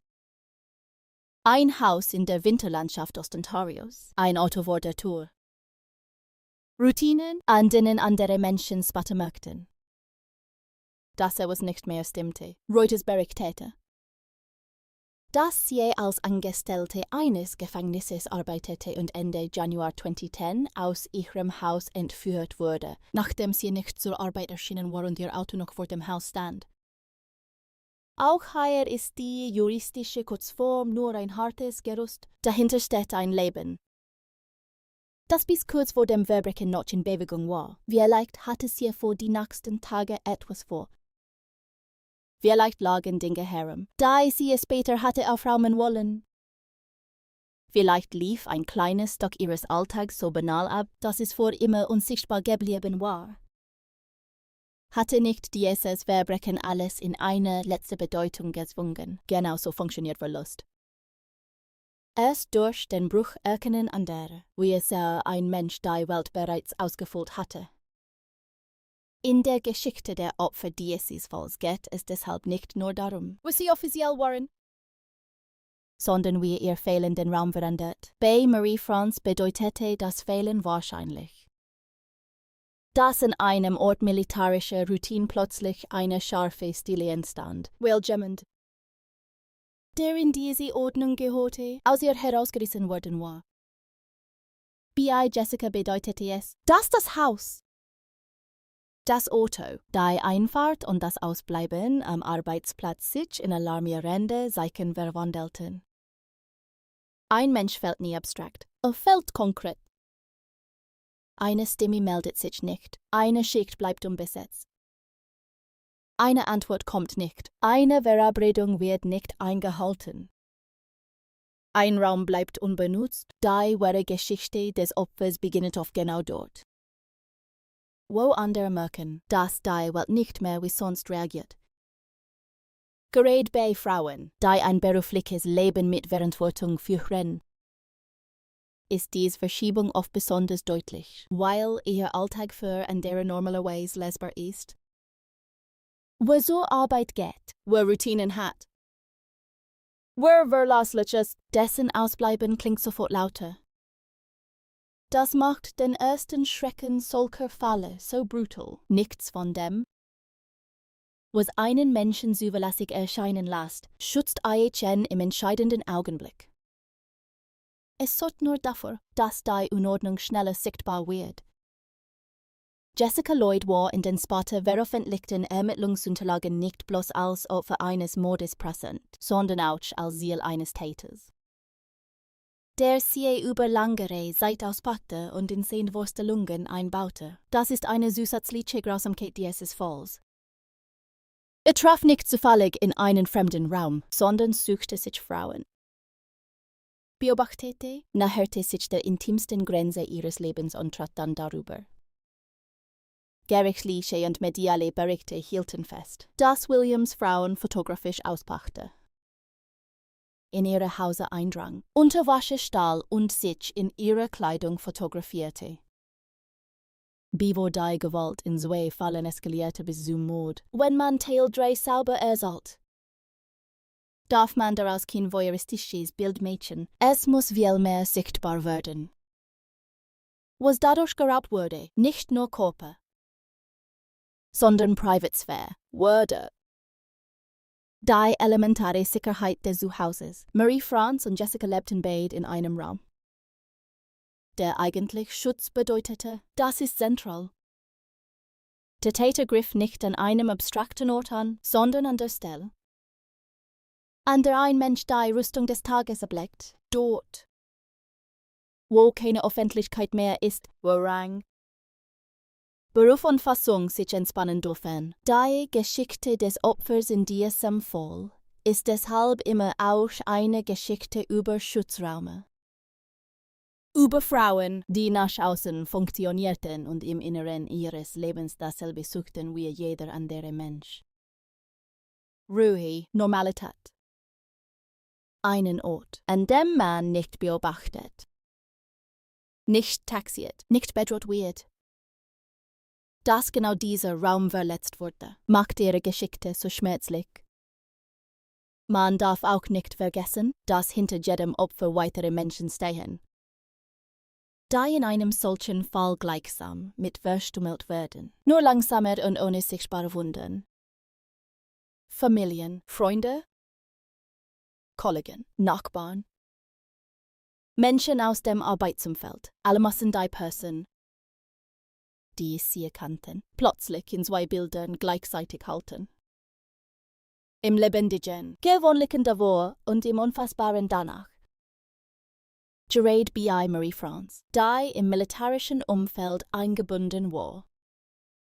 Dürfte das Echo ihres Todes auch kollegial besonders intensiv gewesen sein, wenn jemand verschwindet oder ermordet wird. Der Teil eines engen beruflichen Systems war, verändert sich dieses System von innen. Flure klingen anders, Gespräche werden abgehackter. Einem fällt ein anderer Tonlage, Routinen laufen weiter. Aber sie laufen über einen Riss hinweg. Wie Jessica dürfte der Verlust in ihrem zivilen Umfeld ähnlich körperlich gewesen sein. Nur anders verteilt. Ein Haus wird plötzlich zum Beweisraum. Eine Einfahrt bekommt eine zweite Bedeutung. Ein Arbeitsplatz muss erklären, warum jemand nicht auftaucht. Diese Verschiebungen sind Teil ihrer Opfergeschichte. Will sie zeigen, wie weit ein Mensch in andere Leben hineinreicht. Man sieht die Tragweite eines Lebens oft erst, wenn es fehlt.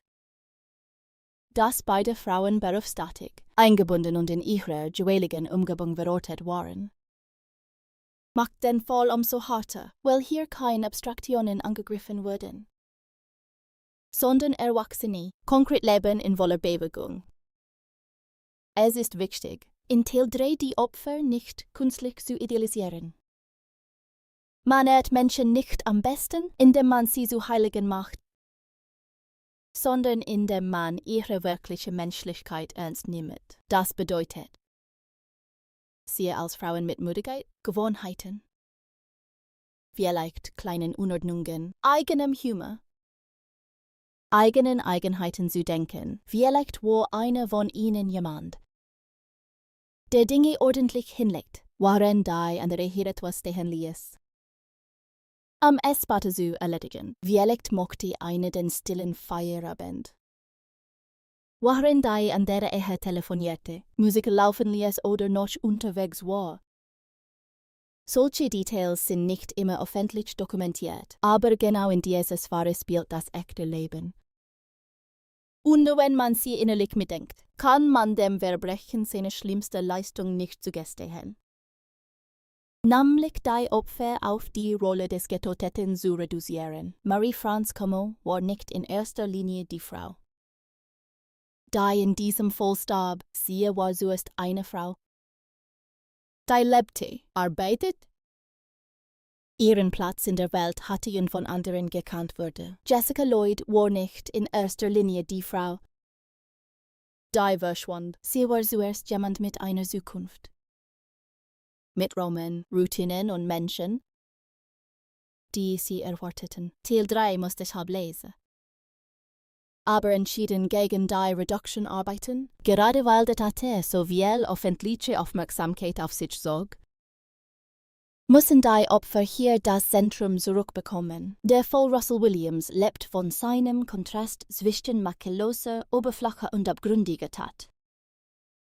Doch die moralische Wahrheit dieses Kontrasts liegt nicht in seiner Fall hoch, sondern in dem was er zwei Frauen und vielen weiteren Betroffenen nahm. Reuters und die Canadian Encyclopedia berichten zudem, dass Williams neben den beiden Morden auch zwei weitere Frauensexuellangriffe und insgesamt Dutzende Einbrüche und Fetischdelikte beging. Dadurch wird noch deutlicher, dass Marie France und Jessica nicht zufällig in eine singulare Tat gerieten, sondern in die Eskalation eines bereits lange bestehenden Musters. Auch das gehört zu ihrer Geschichte, wenn auch auf schmerzhafte Weise. Sie wurden Opfer eines Täters, der seine Gewalt zuvor bereits in anderer Form geübt und verfeinert hatte. Das macht ihr Schicksal nicht definierend, aber es zeigt, in welchem Netz von Übergriffigkeit und Kontrolle sie schließlich gefangen wurden. Dennoch soll Teil nicht im Tater enden. Muss bei den Frauen bleiben. Bei Marie France in ihrer professionellen Welt und ihrer privaten Verwundbarkeit. Bei Jessica in ihrem stillen Haus, ihrer Arbeit, ihrer Jugend, ihrer offenen Zukunft. Bei dem, was beide gemeinsam hatten. Obwohl ihre Lebenssituationen verschieden waren, sie lebten in einer Welt, da ihnen eigentlich Schutz versprach. Beide waren keine losgelösten Figuren in einer dunklen Legende, sondern Menschen im festen Gewebe ihres Alltags. Genau dieses Gewebe wurde zerrissen. Und das ist vielleicht das Schwerste in ihrer Geschichte. Nicht nur, dass sie starben, sondern dass sie aus einer Welt geholt wurden, in der nicht so viel von ihnen da war. Die Tass. Die Jackie, die schickt. Das Auto, das Bett. Die vertraute Nachricht, die nicht mehr kam. So muss man Teil 3 lesen als Rückgabe. Eine Rückgabe von Gewicht, Würde und Gegenwart in zwei Frauen. Die in der öffentlichen Erinnerung oft hinter der Monstrosität des Taters verschwinden, je eher stehen sie da wo. Nicht als Symbole, nicht als bloße Anklagepunkte, sondern als Leben, die in Ontario ihren Platz hatten. Bis ein Mann, dem wir vertrauten. Dies Platz in der Tote Zeugen, der Vorfall in diesem Fall beginnt nicht mit einem Null, sondern mit jener falschen Ruhe, in der ein Abend sich verhält. Als sei nur ein weiterer Abend, genau das macht Teil 4 so kalt. Nichts an der Oberfläche konditen, das gleich etwas geschieht. Das zwei Leben binden und eine ganze Region vergiften wird. Es gibt keine theatralische Verdunkelung. Kein sichtbares Vorzeichen, keine Außergäste des Schicksals. Stattdessen stehen Häuser in der Winterluft. Einfahrten sind mit Schnee gesäumt. Irgendwo läuft ein Fernseher, irgendwo klappert Geschirr. Irgendwo wird eine Jacke über einen Stuhl gehängt. Und in dieser ganzen gewöhnlichen Welt bewegt sich ein Mann, der so viel Ordnung ausstrahlt, dass die meisten Menschen gerade in einem keinen Ursprung des Schreckens vermuten würden. Russell Williams war zu diesem Zeitpunkt nicht nur irgendein Fremder auf dunklen Straßen, sondern ein hochrangiger Offizier, der sich zwischen offizieller Autorität und privatem Abgrund mit erschreckender Geschmeidigkeit bewegte. Später bekannte er sich schuldig, Marie France Como und Jessica Lloyd ermordet zu haben, nachdem zuvor bereits in zahlreiche Häuser eingedrungen war. Frauen aus Pionier und persönliche Gegenstände gestohlen hatte, doch im eigentlichen Moment des Vorfalls ist diese spätere Gewissheit noch nicht da. Da gibt es nur die kalte Gegenwart eines Taters, der den entscheidenden Schritt über eine Grenze setzt. Die für andere Menschen heilig ist. Bei Marie France Como beginnt dieser Vorfall in der Intimität eines Zuhauses. Kein öffentlicher Raum, kein unübersichtlicher Parkplatz. Keine anonyme Zwischenzone, sondern das eigene Haus. Jener Ort, an dem ein Mensch seine Wachsamkeit erblickt. Das ist entscheidend, viele Verbrechen erschüttern, weil sie Gewalt enthalten. Dieser Fall erschüttert zusätzlich, weil sieht, wie wohlständig ein Täter sich den Schutzraum eines anderen Menschen enegnet. Reuters berichtete, William sei in Comeaus Haus eingedrungen, habe sie über Stunden sexuell missbraucht und sie anschließend durch auf Mund und Nase gedrucktes Klebeband erstickt. Schön die Nüchternheit. Diese späteren Feststellung ist schwer zu ertragen.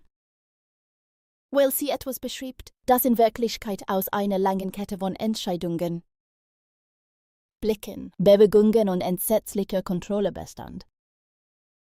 Der Vorfall selbst muss deshalb nicht sensationsheischend erzählt werden, sondern als gewaltsame Umkehrung von Sicherheit. Eine Frau ist zu Hause, jammend. Der dort nichts zu suchen hat, ist plötzlich dort. Der Raum kippt, alles. Was eben noch Schutz bedeutete, antwortet nicht mehr wie Schutz. Die Wände stehen noch, die Möbel stehen noch. Vielleicht ist das Licht noch dasselbe. Doch der Sinn des Ortes ist zerstört. Gerade darin zeigt sich die besondere Grausamkeit von Williams Taten. Überfiel nicht nur Menschen. Überfiel das Vertrauen, das Menschen in geschlossene Türen und private Räume legen. Bei Jessica Lloyd ist der Vorfall anders in seiner Form, aber ähnlich in seiner Logik. Wieder beginnt alles in einem Haus, in der stillen Sphäre des eigenen. Wieder nicht draußen in offener Gefahr, sondern dort, wo ein Mensch glauben darf, für den Tag fertig zu sein. Reuters berichtet, dass Williams Jessica Lloyd aus ihrem Haus entführte. Sie in sein Haus brachte, wiederholt Vergewaltigt und Speitetotät. Auch hier darf man sich nicht von der späteren Kürze der Fakten tauschen lassen. Ein Vorfall wie dieser besteht aus einer grausamen Verschiebung der Wirklichkeit. Eine Frau ist in ihrem eigenen Lebensraum, dann ist sie plötzlich nicht mehr in ihrem eigenen Leben. Ein Täter tritt in diesen Raum ein und mit ihm ändert sich nicht nur die körperliche Situation, sondern die gesamte Ordnung der Welt. Aus Vertrautheit wird ausgeliefert sein. Aus den nächsten Minuten, die eigentlich banal hatten weggehen sollen, wird eine Kette von Augenblicken, in denen die Zukunft abrupt aufhört. Selbstverständlich zu sein, genau das muss spürbar werden. Nicht das laute Bild, sondern die enge. Die plötzliche Unmöglichkeit, sich auf die alten Regeln zu verlassen. Der Vorfall in diesem Fall ist nämlich weniger durch impulsiv, Rasserei gekennzeichnet als durch kalte Kontrolle. Williams wirkte später in seinem Verhalten nicht wie ein Mann, der in blinder Wut explodierte, sondern wie jemand, der plant, beobachtete, auswählte und dann handelte. Gerichtliche und mediale Berichte schildern ein Muster von Ausbauung. Einbrüchen, fotografische Überwachung und Fetischdelikten, die den beiden Morden vorausgingen. Das verändert die Art, wie man den Vorfall lesen muss. Es ist nicht bloß eine einzelne enthemmte Tat. Es ist der Punkt, an dem ein bereits lange laufender Prozess aus Grenzverletzung, Fantasie, Beobachtung und Besitzdenken in äußerster Gewalt umschlägt. In erzählerischer Hinsicht ist das von enormer Bedeutung, denn der Vorfall beginnt dann nicht erst mit dem Eindringen in ein Haus, sondern viel früher, in Blicken von außen, in Fahrten durch die Gegend, in gespeicherten Bildern, in Entscheidungen, die dem Täter schon gefallen sind. Waren die Opfer noch nichts davon wissen? Das ist der eigentliche Horror dieses Kapitels. Die Frauen leben weiter in ihrem normalen Takt, waren sich im Kopf des Täters längst eine andere Wirklichkeit vorbereitet. Man muss sich deshalb auch die Stunden vor der Tat vorstellen, nicht als nachweisbar Minute für Minute, sondern als Atmosphäre, draußen Winter. Vielleicht ein Fahrzeug auf einer dunklen Straße, vielleicht das Leisdröhnen eines Motors, das in ländlicher Umgebung weitertragt als in der Stadt, vielleicht irgendwo ein Fenster. Hinter dem warmes Licht steht ein Täter, der genau weiß, was will. Bewegt sich in diesem Raum fast gespenstisch leicht, gerade weil alles Eichen herum auf Normalität eingestellt ist. Das ist die bittere Logik des Vorfalls. Nicht Lamm schützt vor Verbrechen, sondern Wachsamkeit. Und Wachsamkeit ist im eigenen Zuhause nie dauerhaft ganz oben. Genau deshalb ist der Einbruch in die Privatsphäre eine so radikale Tat. Er trifft Menschen dort, wo sie am wenigsten damit rechnen müssen, dass die Welt ihnen feindlich antwortet.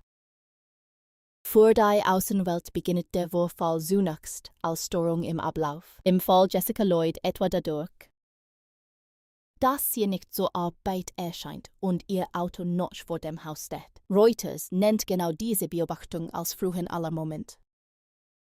Diese kleine Verschiebung enthält schon das ganze Grauen in embryonaler Form. Ein Auto ist da.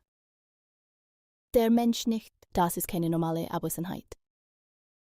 Es ist das erste sichtbare Zeichen, dass die Ordnung nicht bloß unterbrochen, sondern aufgebrochen wurde. Der Vorfall hat also immer zwei Ebenen. Innen geschieht die Tat, außen geschieht zunächst nur Unverständnis. Jemand wundert sich, jemand ruft an, jemand merkt, dass etwas nicht stimmt, ohne schon zu wissen, wie schlimm es ist. In Marie-France, Fall muss dieser Übergang ebenso scharf gewesen sein, ein Zuhause, das eigentlich Rückzug bedeutete, wird plötzlich zum Ort einer Gewalt, die später aktenkundig, fotografisch dokumentiert und juristisch erfasst wird. Im eigentlichen Augenblick aber nur aus Angst, Zwang, Atem, Körper und stillste Hände Zeit besteht. Gerade weil beide Taten in oder aus dem privaten Raum der Opfer heraus geschahen, ist der Vorfall in diesem Fall nicht nur körperlich, sondern ontologisch verstörend, verandert. Was ein Haus bedeutet, wo es später von außen auf diese Gebäude blickt.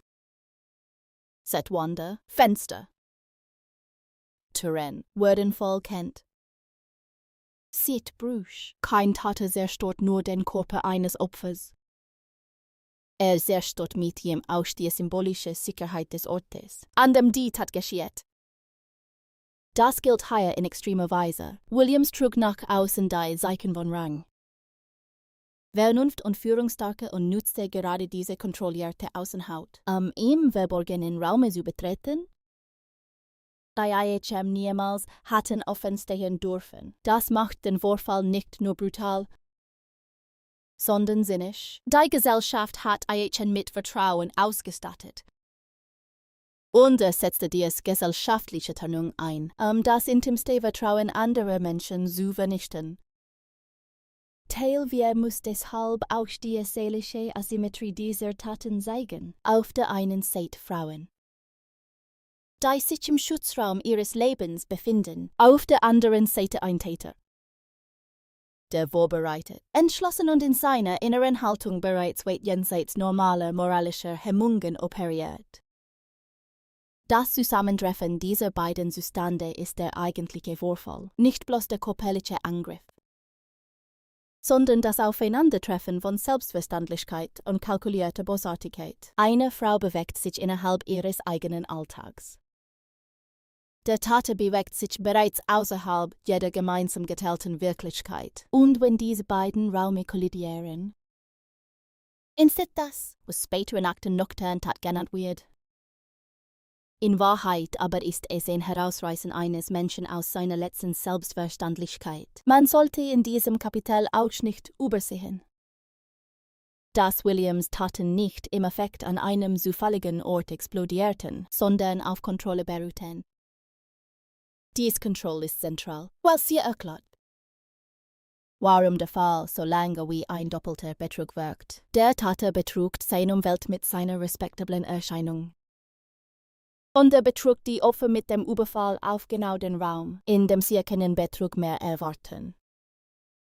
Dass Jessica Lloyd nach der Entführung in Williams Haus gebracht wurde, wie Reuters es schilderte, verstärkt dies Kontrolle noch weiter. Der Vorfall endet also nicht an der Schwelle des Opferhauses, sondern setzt sich in der totalen Besitzergleichung fort. Das ist wichtig, ohne ihn so nötig ausmalende abzugleiten. Der Kern ist nicht das sensationelle Detail, sondern die Struktur der Macht. Eine Frau wird aus ihrem Leben herausgenommen und in einen Raum gezwungen, der dem Täter gehört, indem er die Regeln setzt. in dem ihr eigenes Zeitgefühl, ihre Orientierung. Ihre Hoffnung auf normale Rettungslogik zerbrechen, genau solche Strukturen machen reale Gewalt, so anders als fiktionales Bosses.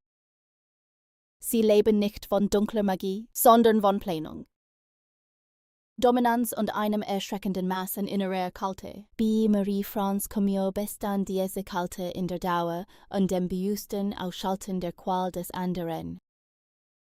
Reuters Bericht über stundenlangen Missbrauchen die Tötung durch Ersticken mit Klebeband spricht in wenigen Worten von einem Ausmaß an Grausamkeit, das nicht impulsiv wirkt, sondern bewusst wohlsogen. Genau deshalb darf Tilvia nicht hektisch ersalt werden. Muss langsamer sein, enger. Fast ersticken in seinem Gefühl, denn das Verbrechen selbst war keine kurze Explosion, sondern ein von Williams kontrollierte Zerstörung der Person des Opfers. Nach außen aber bleibt die Welt in diesen Stunden ungerührt. In einem Nachbarhaus schlaft vielleicht jemand, irgendwo fährt ein Raumfahrzeug. Irgendwo läuft eine Sputnik-Richtensendung. Irgendwo steht Diesel bei Winterluft zwischen Häusern und Feldern. Das gehört zur Ungeheuerlichkeit realer Fälle. Die Welt hält nicht an. Wenn ein Mensch in Eichau vernichtet wird, sie läuft weiter. Und gerade die Gleichzeitigkeit von Routine und Ausnahmezustand macht den Vorfall so schwer auszuhalten. Für die Angehörigen und Kollegen der Opfer beginnt das Grauen erst später sichtbar zu werden. In Form der Abwesenheit, des Ausbleibens, der Stille, die nicht mehr plausibel ist. Doch im Zentrum dieses Tales steht die unsichtbare Phase davor, die standen, in denen ein Täter freie Macht über einen Menschen gewinnt, ohne dass die Außenwelt schon weiß. Das sie jetzt bereits suspekt ist. Diese Seite ist im Rückblick fast unerträglich. Weil man sie nicht reparieren kann, man kann nur versuchen, sie in ihrer Struktur zu verstehen. Ein Mann, der Gewalt beobachtet und geplant hat, überschreitet die Grenze zu einem Leben, das ihm nicht gehört. Er nimmt sich Zugang, Kontrolle, Körper, Zeit. Das ist der Vorfall in seiner reinsten Form, kein Schicksal, kein Zufall, keine Verkettung unglücklicher Umstände. Eine Handlung, eine bewusste, wiederholte, vorbereitete Handlung. Genau deshalb sitzt dieser Fall so tief. Er zeigt nicht nur, dass Menschen zu Gewalt fähig sind, sieht, dass ein Mann mit Uniform, Status und scheinbar vollkommener Selbstbeherrschung in der Lage war, 10 Kälte bis in die intimsten Räume anderer Menschen zu tragen. Tilvia endet daher nicht mit dem späteren Auffinden von Spuren oder mit der öffentlichen Erkenntnis. Er endet in jener dunklen Schwelle, an der die Frauen bereits aus ihrer normalen Welt gerissen sind. Während draußen noch alles aussieht wie Winter, Ordnung und gewöhnlicher Abend. Das Auto steht vielleicht noch da, der Schnee liegt noch still. Das Haus sieht von außen unverändert aus, und doch ist im Inneren bereits etwas zerbrochen. Das keine Ermittlungsarbeit, kein Urteil und keine spätere Erklärung je wieder ganz zusammensetzen wird. Der Tatort in diesem Fall ist kein einzelner stiller Punkt auf einer Karte, sondern ein System von Räumen, in denen die Wahrheit sich Stück für Stück gegen die perfekte Fassade des Täters durchsetzt. Genau das macht Teil 5 so beklemmend. B.I. Russell Williams begann die Spurensprache nicht dort, wo Ermittler sofort einen fertigen, eindeutigen Täter vor sich hatten, sondern dort, wo Häuser, Einfahrten, Schnee, Reifenabdrücke und die kleinsten Störungen des Alltags anfingen. Gegen Eichen zu sprechen, in Fällen wie diesem sieht der Tatort zunächst oft noch wie gewöhnliche Welt aus. Eine ländliche Straße bei Belleville, ein Haus in winterlicher Stille. Eine Einfahrt, an deren Rand sich Schnee aufschiebt. Ein Schlafzimmer, das nach außen seine Form behält. Obwohl im Inneren bereits alles entstellt wurde, gerät while Williams seinen Taten in Orten beging. die eigentlich Schutz versprechen, wo die erste kriminalistische Arbeit nicht nur Spurensicherung, sondern eine Art gewaltsames Übersetzen des Unvorstellbaren in Beweis. B.I. Jessica Lloyd bedeutete das zuerst. Dass etwas im Ablauf ihres Lebens nicht mehr stimmte, sie erschien nicht zur Arbeit. Ihr Auto stand noch vor dem Haus, und genau diese Kombination aus Anwesenheit der Dinge und Abwesenheit des Menschen machte die Lage sofort unnatürlich. Reuters berichtete, dass Lloyd Ende Januar 2010 aus ihrem Haus verschwand und ihr Fahrzeug noch dort stand. Als andere bemerkten, dass etwas nicht in Ordnung war. Sprache der Ermittlungen ist das der erste echte Riss. Ein Auto bleibt zurück wie ein stiller Zeuge. Es beweist nichts für sich allein, aber es widerspricht jeder normalen Erklärung des Weggehens. Niemand, der freiwillig aufbricht, lasst den Alltag in genau diese Form zurück. Wenn alles an seinem Platz bleibt und nur der Mensch fällt, so beginnt der Tatort in diesem Fall als Negativform, als Leerstelle mit harter Kontur. Das Haus ist da, das Auto ist da. Der Mensch ist weg. Die Polizei muss jetzt die Umgebung lesen. Als habe sie eine verbogene Grammatik. Genau in diesem Moment wird der Winter selbst zu einem Ermittler. Denn Schnee ist in Mordfällen nie nur Kulisse. Konserviert und verrät. Deckt zu und zeichnet gleichzeitig ab. Im Fall Lloyd wurden distinctive Tire Tracks im Schnee nahe ihrem Haus zu einem der ersten wirklich belastbaren Hinweise. Die Sucher und Beamten standen nicht vor einem spektakularen Bild, sondern vor einer kalten, stillen Landschaft, in der sich ein Fahrzeugmuster in die Oberfläche der Nacht eingeschrieben hatte. Wikipedia fasst den Ablauf mit Verweis auf zeitgenössische Berichte so zusammen, dass Ermittler markante Reifenspuren in der nördlichen Baumlinie ihres Grundstücks entdeckten. Ungefähr 100 Meter von ihrem Haus entfernt, und dass diese Spurenspotter mit Williams' Nissan Pathfinder in Verbindung gebracht wurden.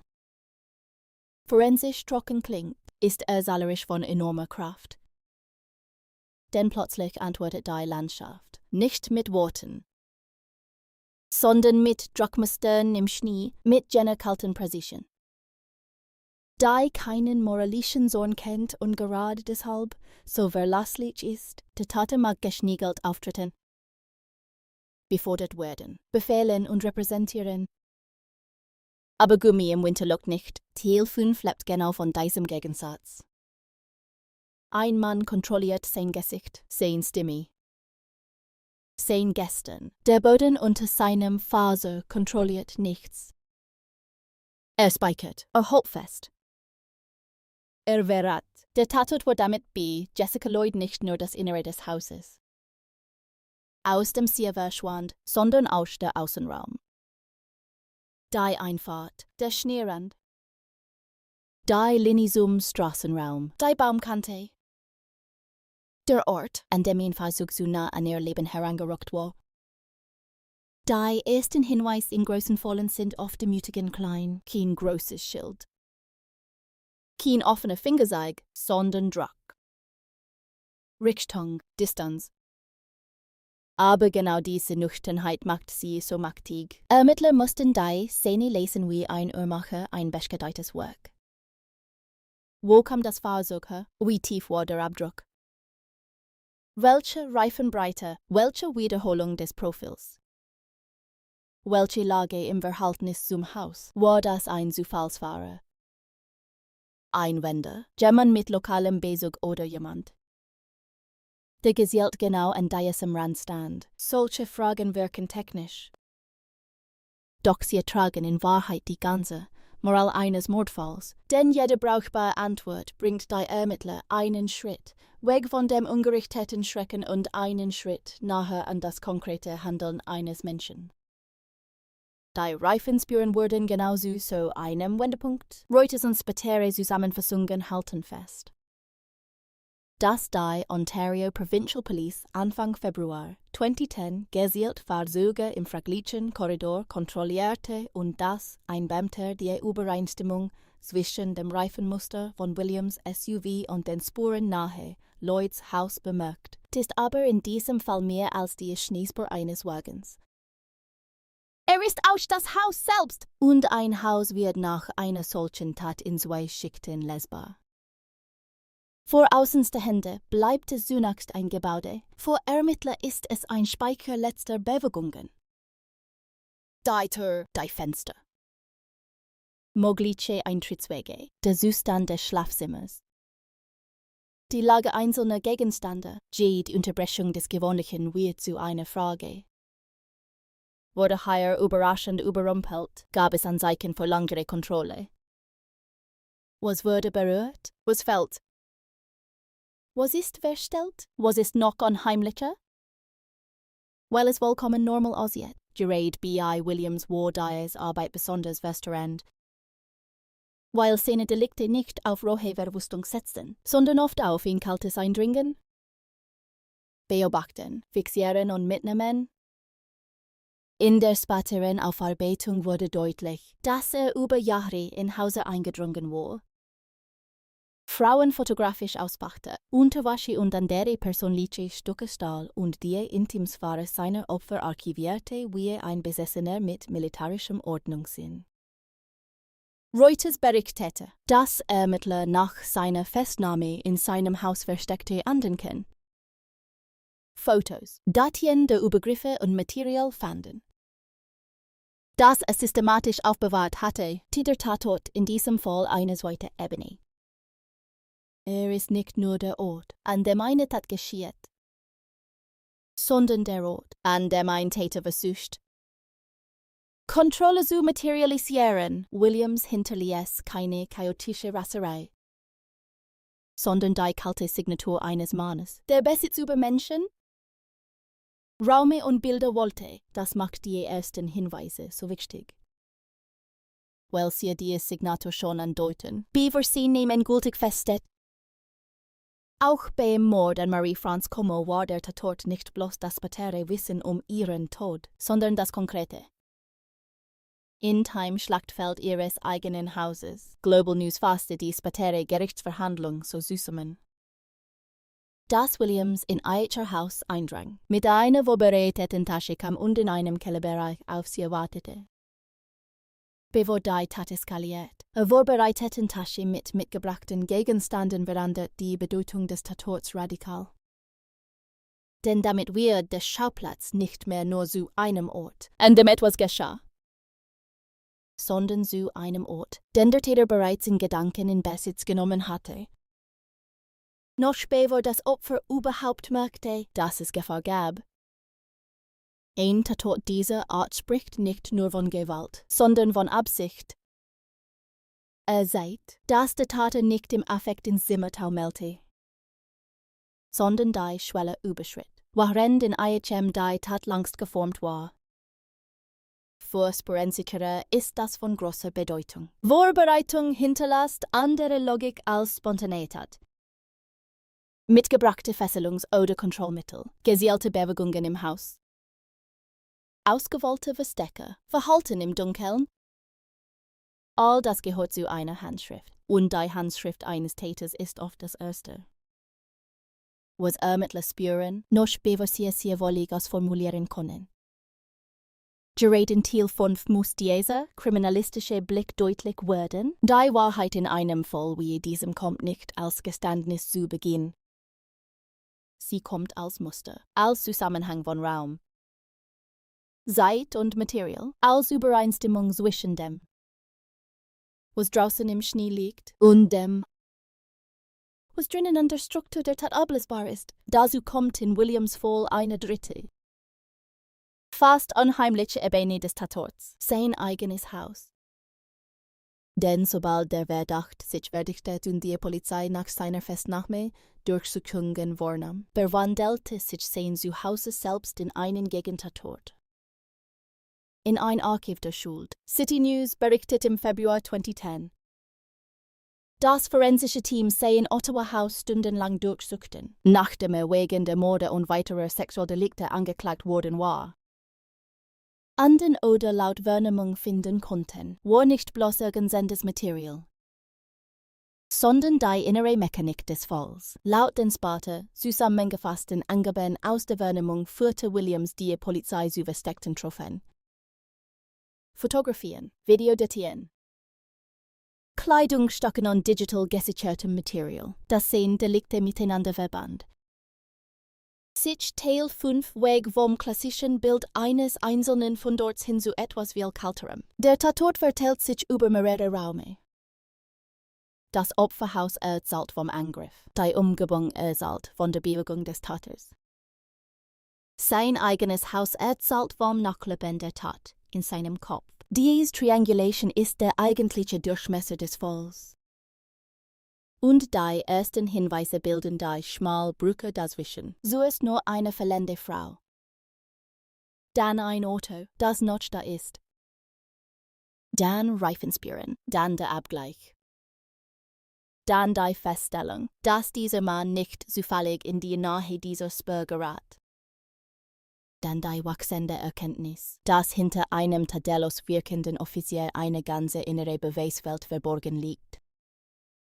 Für die Familien und die Öffentlichkeit muss dies fast und wirklich gewirkt haben. Ein Tatort ist vor außenste Hände oft nur absperrband. Polizeiwagen und ein paar Männer in weißen Overalls, doch in Wahrheit ist er ein Ort extremer Verdichtung. Jedi Facer, Jade Druckstelle. Jedes fehlende oder falsch platzierte Detail kann in IHM die Richtung des Falles verändern. Im Russell Williams Komplex war genau diese Verdichtung entscheidend. Weil die ersten Hinweise nicht emotional, sondern sachlich stärker waren als sein Image. Das ist kriminalistisch fast schon in seiner Art, Rang. Auftreten und soziale Status können Menschen tauschen, ein Reifenprofil nicht. Ein digital gespeichertes Bild nicht, ein gestohlener Gegenstand nicht. Ein Bewegungsmuster zwischen Häusern nicht, je mehr diese Dinge zusammenfielen. Desto weniger blieb vom Schutzmantel seiner öffentlichen Person übrig. Teil 5 muss deshalb als langsames Gegenbild zu seiner Fassade funktionieren. Während Williams jahrelang von Kontrolle lebte, beginnt nun die Welt IHN herum. IHN zu kontrollieren, der Schnee nimmt Maß. Das Haus bricht. Die Sachlogik wird präziser. Die Durchsuchung seines Hauses dreht den Blick und macht aus dem scheinbar neutralen Offiziersleben einen materiellen Knotenpunkt der Taten. Genau dort kippt der Fall endgültig von einer unheimlichen Serie in eine konkrete Beweisarchitektur. Und dennoch bleibt die menschliche Seite dieses Kapitels entscheidend, denn jeder dieser Hinweise bedeutet für Angehörige nicht nur Fortschritt, sondern Verlust in festerer Form. Ein Reifenspurenvergleich mag für Ermittler ein Erfolg sein. Für die Familie von Jessica Lloyd ist die Bestätigung, dass es kein Missverständnis, kein freiwilliges Verschwinden und kein glücklich auflösbares Rätsel mehr ist, sondern der Weg hinein in die Wirklichkeit eines Verbrechens. Jeder gesicherte Gegenstand, jede forensische Übereinstimmung, jede Durchsuchung, jede dokumentierte Date sieht die Sache aus dem Bereich des Hoffens in den Bereich des Wissens. Und Wissen kann in solchen Fällen fast brutaler sein als Angst, weil es dem Albtraum Form gibt. Genau deshalb endet Teil 5 nicht triumphierend, sondern mit kalter Klarheit. Der Tatort hat gesprochen, nicht laut. Nicht auf einmal, aber deutlich genug. Die ersten Hinweise haben sich nicht im Nebel verloren, sondern begonnen. Eine Linie zu sehen, die von einem Haus im Winter über Spuren im Schnee bis in die verborgenen Räume eines hochdekorierten Offiziers führt. Die Oberfläche der Welt sieht noch immer nach Ostontario aus, nach Landstraße. Winterlicht und geordnetem Leben, aber unter dieser Oberfläche ist nun etwas sichtbar geworden, das sich nicht mehr zurückdrängen lässt. Ein Muster aus Raum, Kontrolle, Material und Gewalt. Das zum ersten Mal nicht nur Angst auslöst, sondern einen konkreten Mann meint. Teil 6 beginnt an einem Punkt, an dem die Ermittlungen nicht mehr nur gegen Dunkelheit arbeiten, sondern gegen Tauschung. Das ist ein entscheidender Unterschied.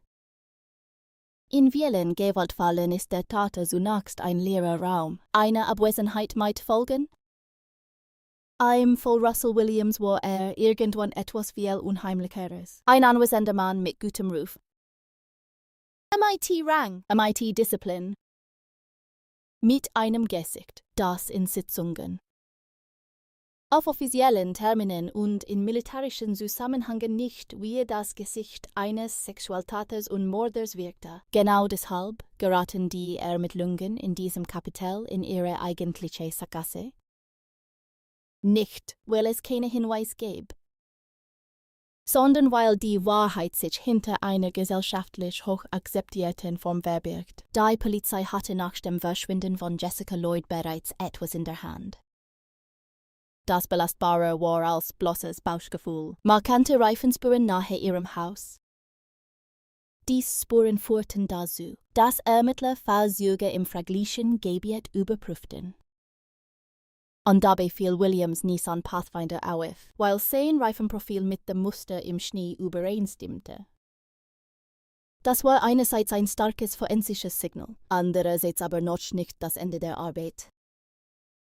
Ein Reifenabdruck allein behaftet keinen Mann für 2 Morde, Dutzende Einbrüche und eine lange Serie sexualisierter Übergriffe. Eröffnet nur die Tote Zeugen Raum, in dem nun alles geprüft werden muss. Von außen betrachtet mag der Fall an dieser Stelle fast schon gelost wirken. In Wahrheit beginnt hier erst die gefährlichste Phase der Ermittlungen. Denn sobald ein Verdächtiger mit so hohem sozialem und institutionellem Gewicht in den Mittelpunkt rückt, muss jeder Schritt doppelt abgesichert sein. Bei einem Unbekannten aus dem Rand der Gesellschaft genügt oft schon weniger, IHN offentlich und intern massiv zu belasten. Bei einem Oberst, dem Kommandeur von 8 Wing Trenton, der das Vertrauen des Militärs und der Öffentlichkeit über Jahre verkörperte, reicht das nicht. Die Polizei musste deshalb nicht nur Hinweise sammeln, sondern eine Mauer durchdringen. Die aus Status, Wahrscheinlichkeit und Image gebaut war. Williams war offiziell der Kommandeur des größten Luftwaffenstützpunkts Kanadas und diese Rolle verlieh ihm nicht nur Autorität, sondern auch eine Art soziale und Antasparkie. Genau darin lag die Sackgasse. Alles an seinem Lebenslauf schrie nach Kontrolle, nicht nach Entgrenzung. Alles an seinem Auftreten sprach für Disziplin, nicht vor nachtlicher Einbrüche in Schlafzimmer. Alles in seiner Karriere deutet auf Verantwortung, nicht auf die heimliche Sammlung gestohlener Unterwäsche, voyeuristische Fotos und spätere Mordhandlungen. Doch die Ermittlungen hatten es nun nicht mehr mit einer Atmosphäre zu tun, sondern mit einem Mann, dessen bürgerliche und institutionelle Fassade gegen die Schwere der Indizien stand. Zwischen diesen beiden Polen musste sich die Polizei jetzt bewegen, und das war nicht nur kriminalistisch schwierig, sondern psychologisch hoch aufgeladen. Denn je stärker der Verdacht gegen Williams wurde, desto unwirklicher musste er zunächst wirken. Ein Täterprofil, das eigentlich in ein anderes Bild passen wollte, stieß nun frontal gegen einen Offizier mit Karriere. Makellose Außendarstellung und tiefem Einbettungsgrad in eine hoch angesehene Institution. In solchen Momenten droht eine Ermittlung auf 2 Arten in die Irre zu laufen. Entweder sie hält zu lange an der Vorstellung fest, dass ein Mann dieses Formats nicht der Täter sein könne, oder sie kippt zu schnell in die Gewissheit. Gerät, weil die Fall so schockierend ist. Beides war gefährlich, deshalb musste die Polizei in jener Phase nüchtern bleiben. Obwohl der Fall alles andere als nüchtern war. Jeder Vergleich, jede Überprüfung, jede Bewegung Williams musste nun mit äußerster Präzision betrachtet werden. Wo war er? Welche Fahrzeuge nutzte er? Welche Strecken konnte er plausibel gefahren sein? Welche Bezüge hatte er zu den Opfern? Welche Überschneidungen gab es zwischen seinen dienstlichen oder privaten Routinen und den Tatzeiten? Welche Spuren ließen sich objektiv sichern? statt nur psychologisch plausibel ersachlen. Gerade das unterscheidet echte Durchbrüche von bloßen Verdachtsmomenten. Die Polizei durfte nicht bloß sagen, dieser Mann passt in erschreckender Weise in das Bild. Sie musste sagen, dass seine Anwesenheit, seine Bewegungen und sein Tatenmaterial mit dem Fall verwoben waren. Und hier wurde die Sackgasse besonders eng. Weil Williams selbst nicht getippt hatte, war der Leichtfatigue in Wahrnehmungen zerfällt oder sich durch chaotisches Verhalten früh verrat. Alles, was über IHN später öffentlich wurde, spricht vor kalte Planung, ritualisierte Kontrolle und ein enormes Maß an innerer Aufspaltung. Reuters berichtete, dass sich über Jahre in Hause schlich, Gegenstände stahl, Frauen auspackte und sich in der gestolenen Kleidung fotografierte.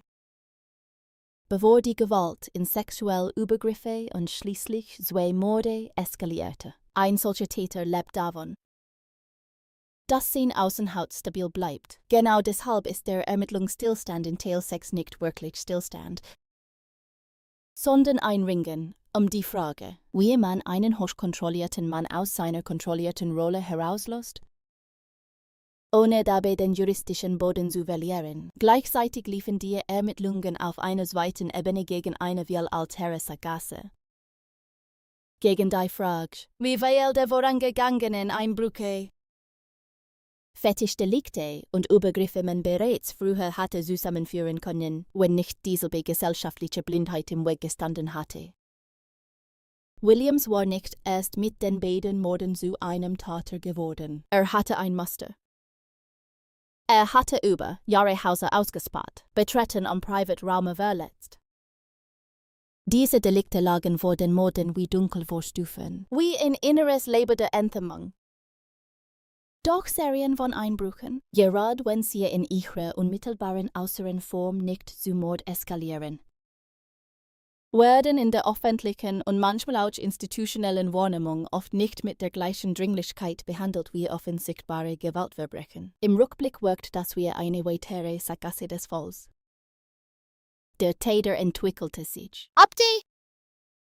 Steigerte sich. Und die Welt sah lange genug nur die Oberfläche gestohlener Objekte.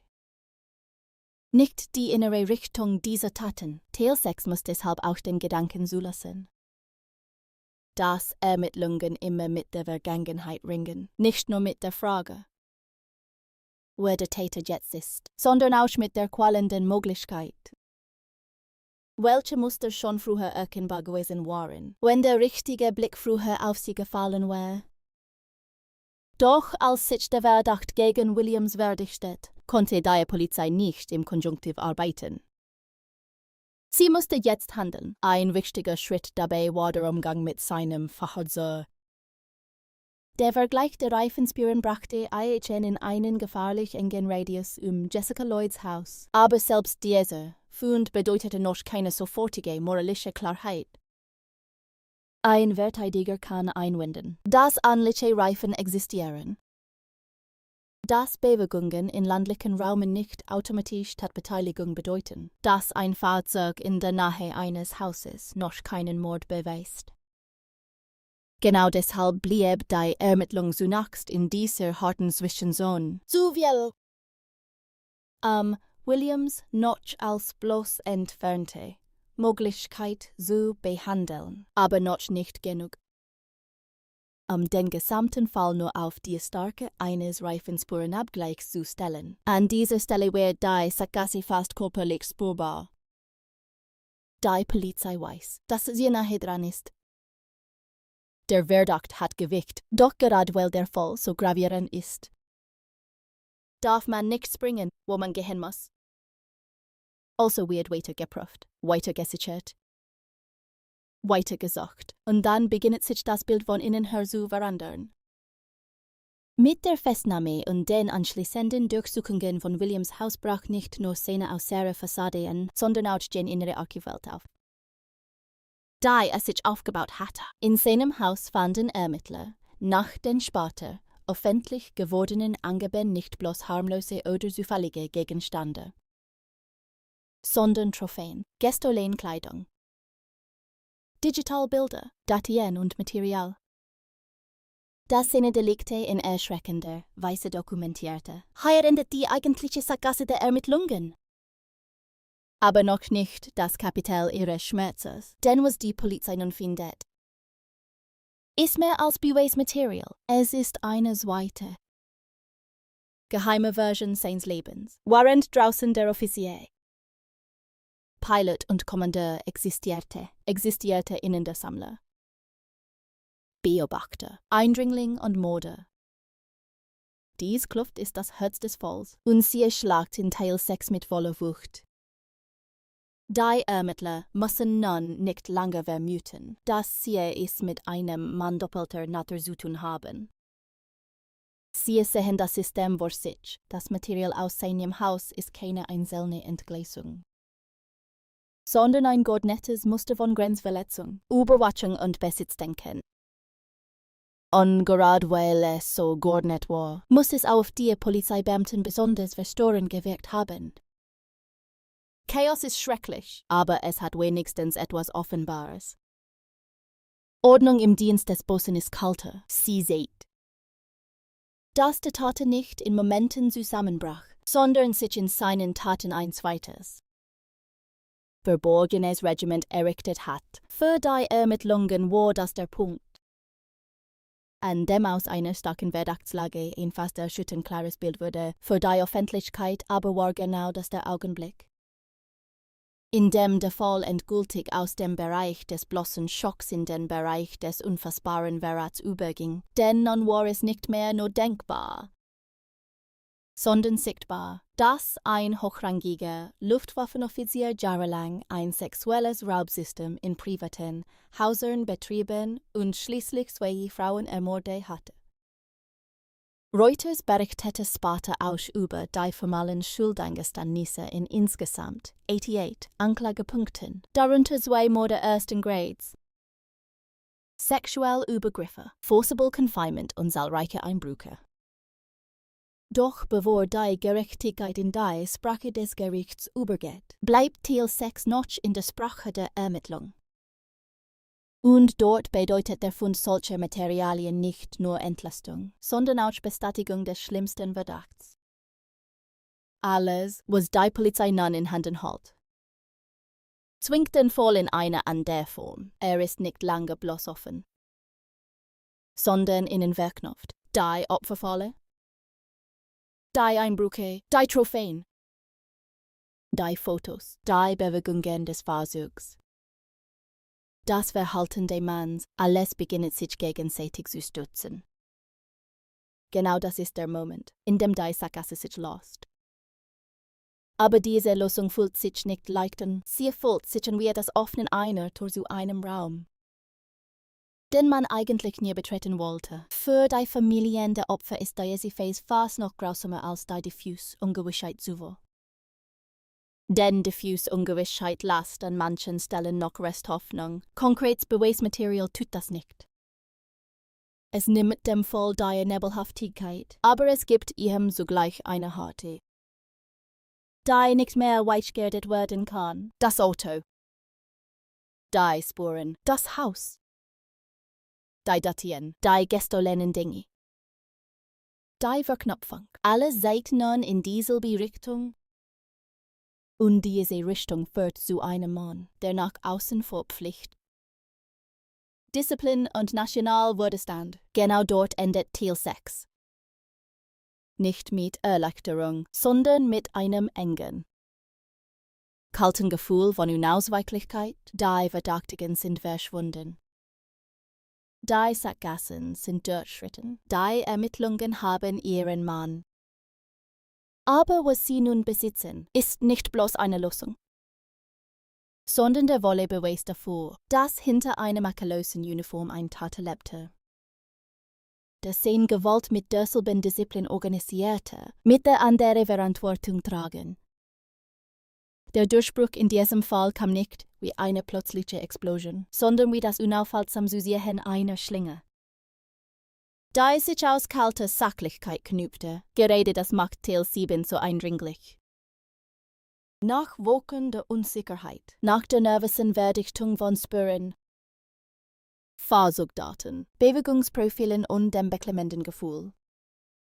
Dass die Wahrheit sich in unmittelbarer Nähe befinden musste, begann sich die Ermittlung gegen Russell Williams auf eine Weise zu schließen, die nicht mehr nur beunruhigend, sondern endgültig war.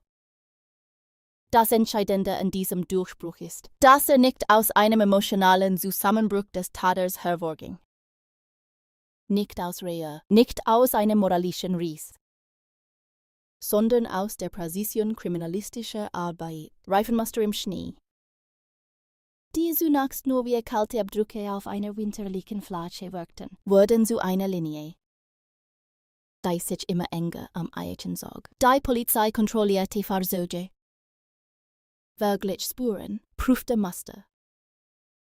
Und schließlich fiel auf, dass die Reifenspuren an Jessica Lloyds Haus mit dem Nissan Pathfinder von Williams übereinstimmten.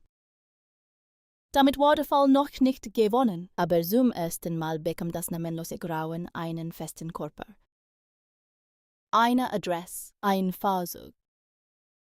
Eine Person, deren Aussage wurde nicht lange stark genug war. Das Material gegen sie unsichtbar zu machen. In Wikipedia. Wikipedia.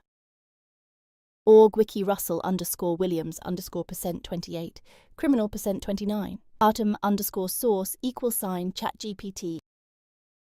Kommende Logik eines True Crime Falls ist genau das der Moment, in dem sich die Luft verandert. Vorher ist alles Suche, danach beginnt Eingrenzung. Und Eingrenzung erzeugt ihren eigenen Druck. Ermittler, die bis dahin auf mehrere Möglichkeiten schauen mussten, richten den Blick nun auf einen einzigen Mann. Akten, die vorher nebeneinander lagen, rutschen zusammen, Seiten. Wege, Delikte, Fotos, Einbrüche. Alles beginnt in dieselbe Richtung zu zeigen. Gleichzeitig steigt die Anspannung, weil mit jedem Schritt die Fallhöhe wächst.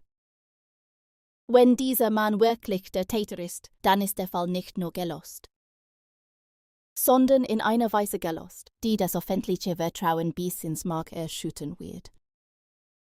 Ein Oberst der kanadischen Luftwaffe, Kommandeur von 8, Wing Trenton, dekoriert, respektiert, geschniegelt im Auftreten, geschniegelt in der Sprache, geschniegelt bis in die kleinste Geste, wurde sich dann als Serieneindringling.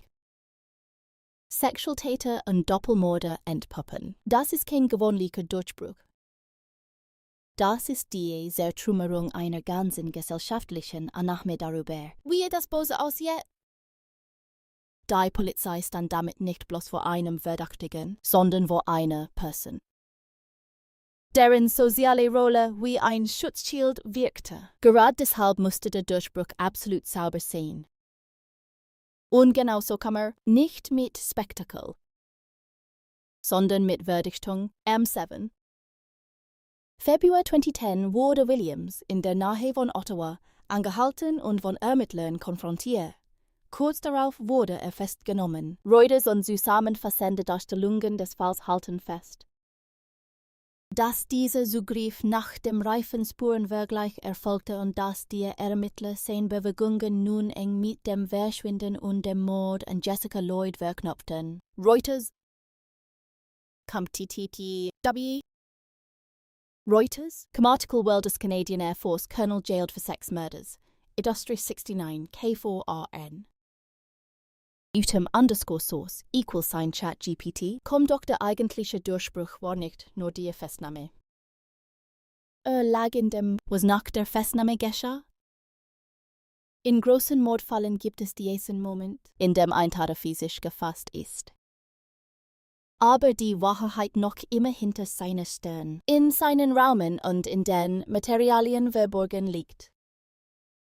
Da er kontrolliert, genau dort begann im Fall Russell Williams die zweite, viel tiefer Form des Durchbruchs. Denn nun war die Polizei nicht länger auf Vermutungen angewiesen, sondern konnte sein Hause, sein digitalen Dateien, sein versteckten Andenken und das geheime Archiv seiner Taten öffnen und was dort